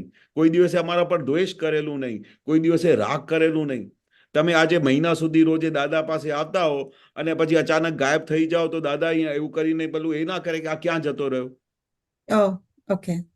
હા, એ દાદાને બધું દેખાય કે કઈ વ્યસ્ત શક્તિ એને ક્યાંથી ક્યાં લઈ ગઈ. પછી મહિના 2 મહિના પછી આવે તો પછી દાદા એમના એ જ ફ્રેશ રીતે જ એમને મળે. આવો શેઠ, કેમ છો? ક્યાં હતા? બધા મજામાં છે? કઈ તકલીફ તો નથી ને? એટલે આવી રીતે એ કશાય રહી દશા, એ કરુણાની દશા, એને જ્ઞાની પુરુષની દશા કહેવાય. એમને કોઈ દિવસે કોઈ બી મહાત્મા માટે, કોઈને જીવ માત્ર માટે રાગ દ્વેષ ના હોય. દાદા અમને એવી દશામાં લઈ આવેલા છે. એટલે એ અમને શું કે જેવી રીતે જ્ઞાની પુરુષની દશા આવી છે ને, એ જ આવી અમારા મહાત્માઓની દશા થવાની છે. કારણ કે સ્લોલી દાદાની એક એક વસ્તુ એ દરેક મહાત્માની અંદર ડેવલપ થઈ રહી છે. એ સ્લોલી અમને એ કેવળ જ્ઞાન તરફ લઈ જઈ રહી છે. ત્યારે તો અમારું સીધું મોક્ષ થશે. સો આવું થાય ત્યારે તમે ત્રિમંત્ર બોલ્યા કરો, એના અંદર આઈનો શુદ્ધાત્મા તો જોતા જ હોય ને, રોજ પ્રે કરીએ. સો દાદાને સીધું તમે પૂછો કે આ બાબતમાં મને ત્રિમંત્ર બોલવાથી બધા એ લોકોને સૂઝનો રાઈટ સંજોગ ભેગો થાય, એવા એમને સંજોગો કેવી રીતના કરવાનું? સૌથી બેસ્ટમાં બેસ્ટ રસ્તો દાદા ભગવાને બતાવ્યું છે કે જ્યારે બી તમારે તમારા છોકરાઓમાં કે કેમાં તમને આવું દેખાતું હોય, કઈ બી એમની અંદર એ પડતું હોય, તો હે દાદા ભગવાન એમનું નામ લેવાનું. આ મહેશભાઈની અંદર અસીમ કૃપા વરસાવો, એને સાચી સમજણ આપો, એમને દાદા ભગવાનનું વિજ્ઞાન સમજાય એવી એમના પર અસીમ કૃપા વરસાવો દાદા ભગવાન. ડાયરેક્ટ ફોન ટુ દાદા ભગવાન. ઓકે, દાદા હા, ભગવાન. બીજું કશું કરવા જેવું જ નથી. દાદા ભગવાન આ બહુ મોટામાં મોટી ચાવી આપેલી છે કે હે દાદા ભગવાન. દાદા ભગવાન એટલે કોણ? 14 લોકના નાથ જે અંદર પ્રગટ થયા છે, આખા બ્રહ્માંડના સ્વામી છે, જે ચાહેસો કરી શકે છે. તમે ખાલી વન ડાયલ નું ફોન છે દાદા પાસે. ઓકે, ખાલી તમે આવું કરો આવું તારી ઘંટડી વાગી નથી દાદા, ફોન રિસીવર ઉપાડે અને તરત જ કહી દે કે જાઓ આપના ઘરે જઈને બધી આમની કૃપા વરસાઈ આવો, દેવી દેવતાઓને કહી દે. બરાબર બરાબર. એટલે એટલે દાદા ભગવાન તૈયાર બેઠા છે, તમારે ખાલી ફોન લગાડવાની વાત. એ ચાહે શું કરી શકે, એની અંદર બધું. તમે બોલ બોલ કરશો, તમે કરવા જશો, કશું વળશે નહીં. ઓકે. ડાયરેક્ટ ફોન ટુ દાદા ભગવાન, દાદા ભગવાન. અચ્છા, પોતાના બનતા પ્રયત્ન કરવાના, એને સાચી સમજણ આપવાની, એમની સાથે કશાય નહીં કરવાના, એમને બરાબર. વળવાનું નહીં, એને પ્રેમથી બધું દરેક વસ્તુ સમજાવવાની, સમજાવીને છોડી દેવાની. પછી દાદાને ફોન કરવાનું કે હે દાદા ભગવાન, એમની અંદર આ બધું સાચી સમજણ આપો, આ અમને આ બધું હેરાનગતિ થઈ છે, એમને તકલીફ ના થાય, દાદા એ પોતાના મોક્ષ માર્ગ ઉપર ચાલે, પોતાની જે એમનું એમ છે એની ભણતરમાં એમને સાથ આપો. બસ દાદાને ફોન લગાડ્યા કરો. દાદાને ફોન લગાડ્યા. દાદાને જેવી રીતે ફોન જશે, મને તો મેં મારો જાતનું લાખો ટાઈમનો અનુભવ છે કે દાદા ભગવાન 14 લોકના નાથ છે, આખા બ્રહ્માંડના સ્વામી છે, એ ચાહે શું કરી શકે. એ દાદાના વાક્યો મારા કાનમાં ગુંજ્યા કરે છે. એટલે હું બીજી કોઈ જગ્યાએ ફોન જ નથી લગાડતો. ગમે તે માણસ હોય, ગમે તે ફાઇલ હોય, ગમે તે સંજોગ હોય, દાદાનું નામ લીધું એટલે કામ થઈ જશે તમારું. ઓકે, વેરી ગુડ, બહુ સરસ. જય સચ્ચિદાનંદ. જય સચ્ચિદાનંદ. નલિનીબેન. જય સચ્ચિદાનંદ. કેશવાનંદજી, જય સચ્ચિદાનંદ. જય સચ્ચિદાનંદ. હમણાં આપણે જે વાત થઈ ને, એટલે કરુણા અને દયામાં શું ફેર? હા, બરોબર. કરુણા કેવી વસ્તુ છે કે ભાઈ, આપણે દયા એટલે કેવું, સૌથી પહેલા દયા સમજી કે દયા, આ માણસને મારી દીધું, અરે આ શું કરી નાખ્યું, આ બધો રોગિષ્ટ જઈ રહ્યો છે, આ શું છે, આમ આખો બધું મન વચ્ચે કાયા હાલી જાય. કારણ કે જ્યાં પણ દયા હોય ત્યાં એના ઉપર કઠોરતા હોય જ. દ્વંદ્વ ગુણ છે. પણ કરુણા દ્વંદ્વ ગુણ નથી. કરુણા એટલે કરુણા, ભગવાનની પાસે કરુણા હોય, જે બધું કરુણાથી એમને થયા કરે કે કેમ કરીને આ લોકો બધા જે દુઃખમય વાતાવરણમાં છે એમનું કેમ કરીને કલ્યાણ થાય. આ બધા જે દુઃખી છે, આ બધા આ છે, હે ભગવાન એમને બધા મોક્ષ માર્ગે તેડી જાઓ, એની કરુણા હોય. એટલે કરુણાનો બૂમ કરી નાખે. દયા એટલે ત્યાં કઠોરતા હોય જ એમની સાથે, દ્વંદ્વ ગુણ છે. પણ કરુણા તો કરુણા, એના સિવાય એને કશું બીજું હોય જ નહીં. કેમ કરીને લોકો મોક્ષ માર્ગ પામે, કેમ કરીને મોક્ષે જાય, એ કરુણા જ્ઞાની પુરુષ સિવાય કોઈની પાસે હોય નહીં. બરાબર. બીજું એક પૂછું, આપણે જે વસ્તુ ભેગી થાય છે એ બુદ્ધિના આશય મુજબ હોય છે. એટલે દરેક વસ્તુ એ જ રીતના હોય. આપણે જે કંઈ મળે છે અત્યારે એ આપણે આશયમાં માંગ્યું હશે પહેલા એટલે મળે છે. હા, બુદ્ધિના આશયમાં. બુદ્ધિનું આશય કેવું છે, આખી ડિઝાઇન છે. આપણા બુદ્ધિમાં જે આશય હોય કે મારા ઘરમાં તો મારા વાઈફ આવા હોવા જોઈએ, મારા છોકરાઓ તો આવા હોવા જોઈએ, મારું ઘર તો આવું હોવું જોઈએ. આખું આપણે આ જે કંઈ પણ મળે છે આપણા બુદ્ધિના આશય પ્રમાણે મળે છે. આપણે જે બુદ્ધિએ આ બધું ડિઝાઇન કરેલી છે અને તમે જોશો અને એ પ્રમાણે જ બધી વસ્તુ મળતી હોય. અને જે બુદ્ધિના આશય પ્રમાણે ના હોય ને તો તમને પેલું ગમે નહીં, તમને ચેનથી બેસી જ ના શકો, એની સાથે વાત ના કરી શકો, એની સાથે તમારે ગમે બી નહીં. એટલે જે વસ્તુ આપણા બુદ્ધિના આશય પ્રમાણે હોય છે ને એ તમારા માઇન્ડથી ટેલી થાય, તમને સંતોષ થાય, તમને એ એટમોસ્ફિયરમાં રહેવાનું ગમે. એટલે આપણા બુદ્ધિના આશયમાં મકાન તો આવું જ હોવું જોઈએ. તો જે તમારા બુદ્ધિના આશયમાં ડિઝાઇન કરી હોય ને તો તમે 40 વર્ષથી એ મકાનમાં રહો ને તો તમારી કોઈ ડિફિકલ્ટી ના થાય. બરાબર. એ મારો અનુભવ છે. પણ બધા કે તમે તો ઘર આવું બનાવ્યું છે, અહીંયા ગલીમાંથી આમ ગાડીઓ આવે છે, પેલું કે ના મને તો યાર બહુ આ સારું લાગે છે, કારણ કે મારા બુદ્ધિની ડિઝાઇન પ્રમાણે ઘર બનેલું છે. એટલે અત્યારે આ જે કંઈ આપણી જોડે બની રહ્યું છે ને, જે કંઈ આપણને મળે છે એ આપણે બુદ્ધિના આશયમાં માંગેલું જ હશે એટલે જ મળે છે એવું. હા, બધું મારા વાઈફ આવા હોવા જોઈએ, એમનો સ્વભાવ આવો હોવો જોઈએ, આપણી બુદ્ધિનો આશય છે. આ કે આવી રીતે બધા ભેગા નથી થતા.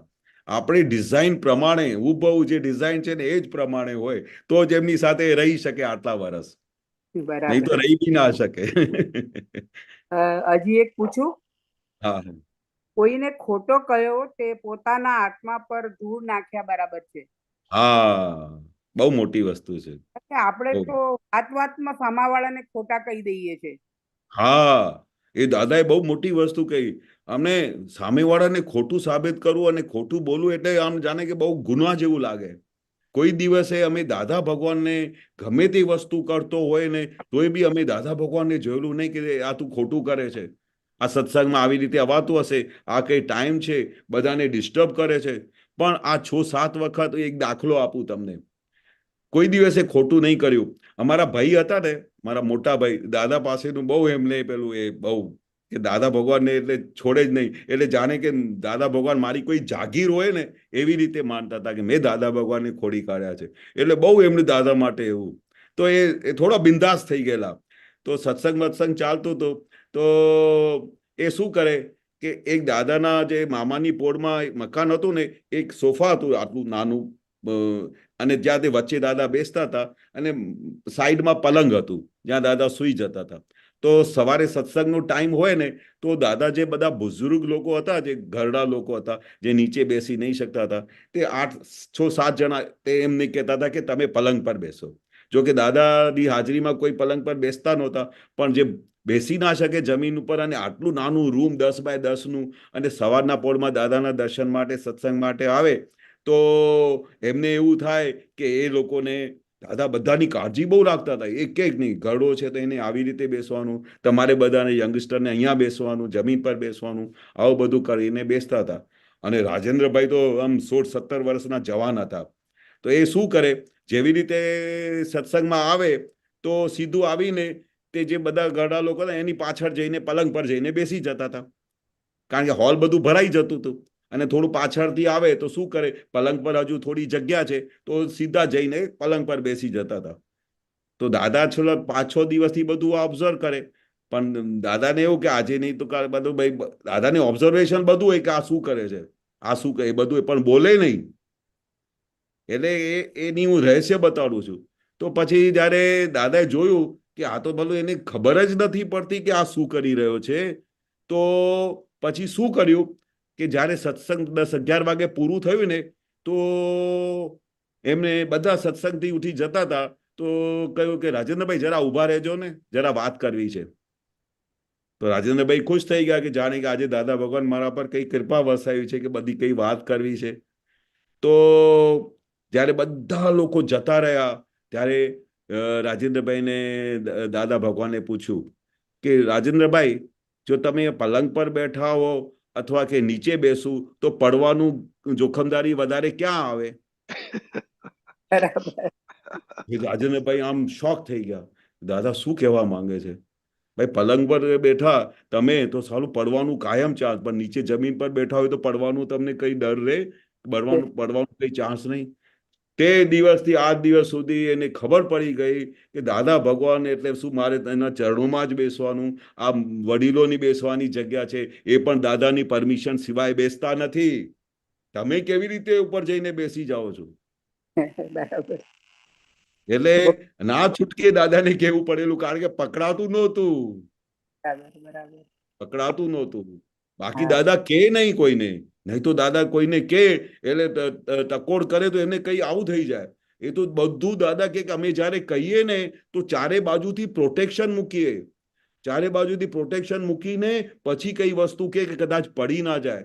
અને પડી કેવો જાય કે કાલથી બીજા દિવસથી સત્સંગમાં આવવાનું બંધ કરી દે, એટલે પડી ગયો કહેવાય. એટલે દાદા આટલું બધું પ્રોટેક્શન કરતા હતા, આટલું બધું મહાત્માઓનું રક્ષણ કરીને એક શબ્દ બોલતા હતા, ત્યાં સુધી બોલતા બી નહોતા. એટલે સામેવાળાને ખોટું કેવું એટલે એટલે દાદા બોલતા જ નહોતા. આ તો ના છૂટકે બોલવું પડે, કારણ કે કોઈ વસ્તુ કોઈને પકડાય નહીં, સમજણ ના પડે, એટલે બીજા બધા વડીલો બી કે આ કરે છે શું આ છોકરો. અને એ લોકો બી મહાત્મા એમને કશું બોલતા નહોતા. એક દિવસ દાદાને જ કેવું પડ્યું. એ હમણાં 2-3 દિવસ પહેલા જ રાજેન્દ્રભાઈ વાત કરતા હતા તો મને યાદ આવ્યું કે દાદા ભગવાન કેવી રીતે ટકોર કરીને આખું બધું બદલાઈ કાઢતા હતા આપણું. અને એને વાક્યની જોડાણ બી કેવી રીતે કરી છે કે પડવાનું ડર ક્યારે રહે. એટલે ત્યારથી પલંગ પર બેસવાનું બંધ થઈ ગયું રાજેન્દ્રભાઈ. બરાબર. જય સચ્ચિદાનંદ. જય સચ્ચિદાનંદ. જય સચ્ચિદાનંદ. ઓકે કિશોરજી, હજી આપણું સામાયિક પ્રતિક્રમણ ચાલુ જ છે અને આપણે આપણા સ્થૂળ દોષો જોવાના છે. સ્થૂલ અને આપણા શરીરના, હા આપણા વાણીના, હા આપણે ગમે ના ગમે, ભેદભાવ, બરોબર મતભેદ, તો એના હા વિશે થોડી ફોડ પાડો. હા એ દાદા કહેતા હતા કે ભાઈ આ સ્થૂળ દોષો તો આપણે પકડાતા નથી. જે સ્થૂળ દોષો બહારથી દેખાય ને તો 2 મિનિટમાં પકડાઈ જાય. હવે આ જો આ રાજેન્દ્રભાઈનો દાખલો જો આ સ્થૂળ દાખલો છે, એ મોટાની વચ્ચે જઈને બેસી જાય છે તોય પકડાતું નથી. એટલે છેવટે દાદા ભગવાનને કેવું પડે છે. એટલે આ સ્થૂળ દોષ કહેવાય. જ્ઞાની પુરુષની દાદા કહેતા હતા કે જ્ઞાની પુરુષ જ્યાં બેઠા હોય ને તો ઉપર લટકતી તલવાર હોય. ત્યાં કેટલું બધું વિનય સાચવું પડે, ત્યાં કેટલી બધી જાગૃતિ રાખવી પડે, ત્યાં આપણે કેવી રીતે બેસવું, ભગવાન સાથે કેવી રીતે વાત કરવી, દાદા ભગવાન બેઠા હોય તો કેવી રીતે આપણે પેલું ઉપયોગમાં રહેવું, આમને પકડાતું નહોતું. આ બધા સ્થૂળ દોષો કહેવાય. એટલે પછી દાદાએ છેવટે આ અનાઉન્સ કર્યું કે જ્ઞાની પુરુષના રૂમમાં રહેવું, બેસવું, આ કરવું તો ઉપર લટકતી તલવાર છે. એટલે કેટલી બધી સાવચેતી રાખવી પડે, કેટલું બધું વિનય રાખવું પડે. મહાત્માનો વિનય, જ્ઞાની પુરુષનું વિનય, આ બધી વસ્તુઓ અમને ધીરે ધીરે પકડાણી, નહીં તો પકડાતી નહોતી. પછી તો અમને ધીરે ધીરે દાદા જ્યારે આ બધું એક્સપ્લેન કરતા ગયા કે આપણે સ્થૂળ દોષો નથી પકડાતા તો સૂક્ષ્મ અને સૂક્ષ્મતરની ક્યાં વાત રહી. એટલે સૌથી પહેલા આપણે મહાત્માઓને સ્થૂળ દોષો દેખાવા જોઈએ. દાદાને આપણા વડીલ હોય, આપણા ઘરમાં મા બાપ હોય, એ કેવી રીતે એમને અમારા નિમિત્તે એમને તકલીફ પડે છે, વાઈફને કયા કારણથી એમને તકલીફ પડે છે, તમે કઈ ભાષા બોલો છો જેથી કરીને એમને રાત્રે ઊંઘ નથી આવતી, આ બધા સ્થૂળ દોષો છે. તમે વાણીમાં તમને તો એવું નીકળે કે ભાઈ આ જેવી રીતે અમારા એક મહાત્મા હતા, બહુ ગુસ્સેવાળા હતા, કે જે પેલા એમના વાઈફને દાદા ભગવાન પાસે બહુ હતા, દાદા ભગવાન એની બહુ વખાણ કરતા હતા, પણ એમની ભાષા પટેલોની ભાષા કેવી હોય કે ભાઈ તમે વિચાર કરો કે મારી જબાન ચાલે તો તારા ટાટિયા ચાલવા જોઈએ, એવી રીતે વાઈફ જોડે વાત કરતા હતા. અને તોય એમને દોષ પકડાતું નહોતું. હવે કેટલી ભારે ભાષા છે. કોઈ બીજા અમને કોઈ આવું કહે તો અમારા મેનનું પેલું ઈગો પાવર કેટલું એ થઈ જાય. વાઈફ કોઈ દિવસે મેનને આવું બોલી દે, હસબન્ડને કહી દે, અને એ મોટી પોસ્ટ પર હોય, બહુ મોટી જોબ કરતા હોય, પૈસા કમાવતા હોય, અને હસબન્ડ કઈ વધારે આવું ના કરતા હોય, પૈસા નહીં કમાવતા હોય, ઘરે હોય, અને વાઈફ એમને કે તમે શું આખો દિવસ બેઠા છો ઘરમાં, આ છોકરાઓનું પાલન પોષણ નથી કરતા, હું આખો દિવસ જોબ કરીને આવું છું, આમ કરું છું, બિઝનેસ ચલાવું છું, તમે શું આવું, તો એમને કેવું લાગે. એટલે આપણે જ્યારે પોતાની ભાષા આવું બોલીએ છીએ, આપણી વાણી એવી નીકળતી હોય છે કે જાણે આપણે કોઈ રાઈટ હોય વાઈફ સાથેનું, એમની સાથે એવી ભાષામાં બોલતા હોઈએ છીએ હસબન્ડ કેટલા, તો જાણે કે એમનું રાઈટ હોય, એના પર હક હોય. અરે આ તો એનો આપણે મહાત્મા છે, ફાઇલ છે, ફાઇલનો સંભાવથી નિકાલ કરવા માટે કહ્યું છે, પણ મેન ઈગો આ વચ્ચે આવી જાય અને ગમે તે વસ્તુ બોલી દે. તો પછી આવું બોલે તો એ મહાત્માને ધન્ય છે કે કોઈ દિવસે દાદાની કમ્પ્લેન નહોતી કરી, અને કોઈ દિવસે એ લેડી દાદા પાસે આવીને એવું નહીં કહ્યું કે મારા હસબન્ડ આવી રીતે ભાષા વાત કરે છે, પણ એને આખો દિવસ એવું રહેતું હતું કે મારા હસબન્ડ છે, મારે એમની ફાઇલનો સંભાવે નિકાલ કરવાનો છે, એ જે ભાષા બોલે છે. અને પછી બધા અમારા મહાત્માઓને કેવી જાગૃતિ કે મેં એમને ગયા ભાવમાં આવું ધીર્યું હશે એટલે તો મને આવું કરે છે ને. આ હસબન્ડ વાઈફનું રિલેશન શું છે, છોકરાઓને મા બાપ સાથેનું રિલેશન શું છે, કે જે તમે આપીને આવ્યા છો એ ફરી એનો હિસાબ પૂરો કરવા માટે આપણા ઘરમાં બધા આવે છે, અને એ પ્રમાણે આપણું હિસાબ ચૂકતે કરીને જતા રહે છે. આમ કરતા કરતા આ બધા જન્મ થતા જાય છે, ને પછી એ સાયકલ ચાલ્યા જ કરે છે, અને એનું એન્ડ જ નથી આવતું. પણ આપણે મહાત્માઓને કેવું છે કે દાદાની કૃપાને લીધે આપણે આ ભાવમાં જે ગયા ભાવમાં આપીને આવ્યા તે આ ભાવમાં અમે બધું જમે કરીએ છીએ, અને એની પાસેથી પ્રતિક્રમણ કરીએ છીએ કે ઓહો ભગવાન, મેં તમને આટલા બધા દુઃખ આપેલા હતા. હવે જ્યારે આ બધી પ્રતિક્રમણની પ્રક્રિયા શરૂ થાય છે, ત્યારથી આ બધા આવતા ભાવના જે હિસાબો પૂરા થતા જાય છે, અને જન્મ મરણથી આ બધી આપણે છૂટા થઈને પછી છેવટે મોક્ષે જઈએ છીએ. આ દાદાની સાયન્સ મુજબ, અક્રમ વિજ્ઞાનને લીધે, બાકી પોસિબિલિટી જ નથી. બાકી તો અનાદિ અનંતથી આ બધું ચાલ્યા જ કરે છે, બધા હિસાબો ચૂકતે કરવાના. આ ભાવમાં એને આપણે હિસાબ આપ્યો, અને આ ભાવમાં આપણે આ હિસાબ પૂરું કર્યું, એવી રીતે સાયકલ ચાલ્યા જ કરે છે. આ તો આપણે અહીંયા ફૂલ સ્ટોપ મળ્યું છે જ્ઞાની પુરુષની કૃપાથી. બાકી બહાર જોવા જઈએ તો કોઈ ઠેકાણું જ નથી. એટલે તો દાદા કહેતા હતા ને, બહાર આખું અંધકાર છે, અંધકાર એવો શબ્દ બોલતા હતા. આપણે તો અહીંયા સવાર થઈ છે, બાકી બધે તો અંધકાર છે. એને જ્યાં સુધી હું કોણ છું એનું ભાન નથી થયું, હું કોણ છું એની ખબર નથી પડતી, ત્યાં સુધી ક્યારે સવાર થવાની છે. અને દાદા અમારા ઉપર આવી બધી કૃપા કરીને અમારે આ બધા કેટલા બધા ભવોને ભસ્મીભૂત કરી, કેટલા બધા પાપોને ભસ્મીભૂત કરી મોક્ષને સિક્કો મારીને આપેલું છે. અને જેથી કરીને દાદાએ કહ્યું કે અમારા મહાત્મા 1-2 અવતારમાં સીધા મોક્ષે જવાના છે. આવી ગેરંટી આપી છે. એનું હશે ને, કારણ કે મહાત્માઓને કેવું છે કે હવે ધીરે ધીરે ધીરે એને બધા દોષો દેખાશે, સ્થૂળ દોષો દેખાશે, સૂક્ષ્મ દેખાશે, સૂક્ષ્મતર દેખાશે. આખું દાદાએ વર્ણન કરી દીધું છે કે સ્થૂળ દોષો એટલે કયા, સૂક્ષ્મ એટલે કયા, સૂક્ષ્મતર એટલે કયા. એની આખા દાદાએ ઓળખાણ આપેલી છે, જેથી કરીને આ એક એક વસ્તુને છેદતા છેદતા છેવટે આપણે મોક્ષે પહોંચવાના છે. આ આખું માલ ખાલી થઈ જશે, આ બધા જે કઈ દોષો થાય છે એના પ્રતિક્રમણ થતા જશે અને છેવટે આપણે ફાઇનલ દશા પર પહોંચી જઈશું. બરોબર છે? બરાબર. બહુ સરસ, બહુ સરસ, બહુ સરસ. એક્ઝામ્પલ સરસ મળ્યા. ઓકે, હવે આપણો ટાઈમ થઈ ગયો છે, તો કીર્તિબેન, વેઇટ, ઓકે, કશ્યપભાઈ બોલો. हाँ, जय सच्चिदानंद, वो मुझे इसी पे पूछना है, स्थूल दोष पे।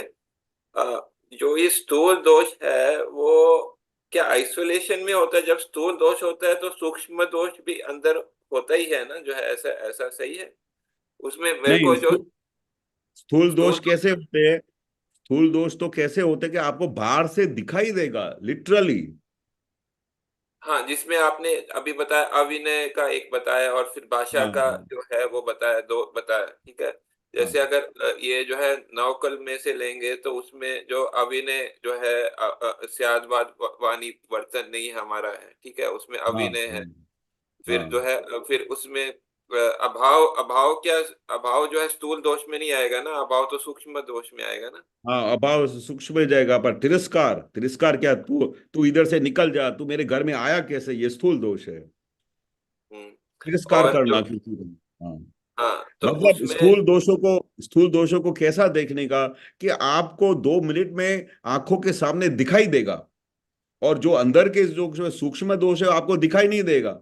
अभी अभी सपोज आप रॉन्ग टाइम पे मेरे पास आ गए, तो फिर अभी मैंने मन में अंदर सोचा, बाहर से आपने क्या किया, आओ आओ सेठ, आओ आओ, अब मैं आपका बहुत इंतजार कर रहा था, पर अंदर खाने आप क्या बोलोगे, सारे को इसको अक्ल भी नहीं है, ये कोई आने का टाइम है, ऐसा जो बोला, वो अंदर से जो आपने भाव किया, वो आपका सूक्ष्म दोष है। पर अभी स्थूल दोष में कैसा है, आप जैसा कोई आपके घर में गेस्ट आया जो आपका पसंदगी का नहीं है, मैं तेरे मेरे साथ बात नहीं करता हूं, तो तुम क्यों आए हो मेरे घर पे, तुम गेट आउट फ्रॉम हियर, मेरे को तुम्हारा चेहरा भी नहीं देखने का है। तो ये जो दोष है वो बाहर से आपको दिखाई देता है, तो उसके लिए वो उसको दिखाई नहीं देता, इसके लिए ऐसी भाषा बात करता है। इसलिए दादा बोलते हैं इसका प्रतिक्रमण करना पड़ेगा। तीनों दोष का प्रतिक्रमण होता है। स्थूल दोष तो आपको आंखों से दिखाई देता है, तो वो जैसे दिखाई देता, कितने लोगों को ऐसा लगता है कि ये ऐसा आदमी है ही नालायक, इसको तो ऐसा ही मुझे डांटना चाहिए, इसको तो ऐसा ही वर्तन करना चाहिए। इसके लिए वो उसको स्थूल दोष दिखाई नहीं देता है, क्योंकि उसके अंदर वो शुद्धात्मा का, भगवान का दर्शन नहीं करता है। कितना बड़ा दोष है वो अभी इसमें स्थूल दोष। अभिनय है, अवर्णवाद है, वो तो दिखता है और समझ में आता है हमको कि वो हाँ गलत है, ठीक है। हाँ उसको हाँ उसको जो है हम उसके लिए प्रतिक्रमण करें, प्रत्याख्यान करें। अभी जो हाँ है जो जैसे हमारी वाणी से जो है किसी को दुख हो जाता है, हमारी इच्छा नहीं थी, जो है हमने तो बात किया, हमारे अपने व्यू पॉइंट से बात की, लेकिन हम सामने वाले के व्यू पॉइंट को पहचान नहीं सके, ठीक है, हमारा उतना वो दर्शन नहीं है, तो उसके लिए तो हम शक्ति ही मांग सकते हैं ना, प्रतिक्रमण कर सकते हैं, शक्ति मांग सकते हैं, सही है ना, ऐसा हाँ, ऐसा। हाँ, तो दोनों उसमें दोनों। उसमें हमारा हमारा जो समझ नहीं होने के कारण जो है, हमारा जो है वो पूरी समझ नहीं होने के कारण जो है हमारे से वो पूरा भी वो ऐसा वाणी वर्तन नहीं होता है जिससे जो है मतलब दूसरों को सामने को दुख नहीं हो, ठीक है। हाँ तो वो उसमें उसमें जो है, लेकिन जो है हमारी समझ जो है उसके जो स्थूल दोष जो है, जो वाणी में गड़बड़ होती है, उसके पीछे जो है हमारे समझ की कमी है, तो वो सूक्ष्म दोष भी तो है ना उसमें जो। हाँ, पर जब तक हमको स्थूल दोष दिखाई नहीं देते तो सूक्ष्म में हम जाएंगे कैसे?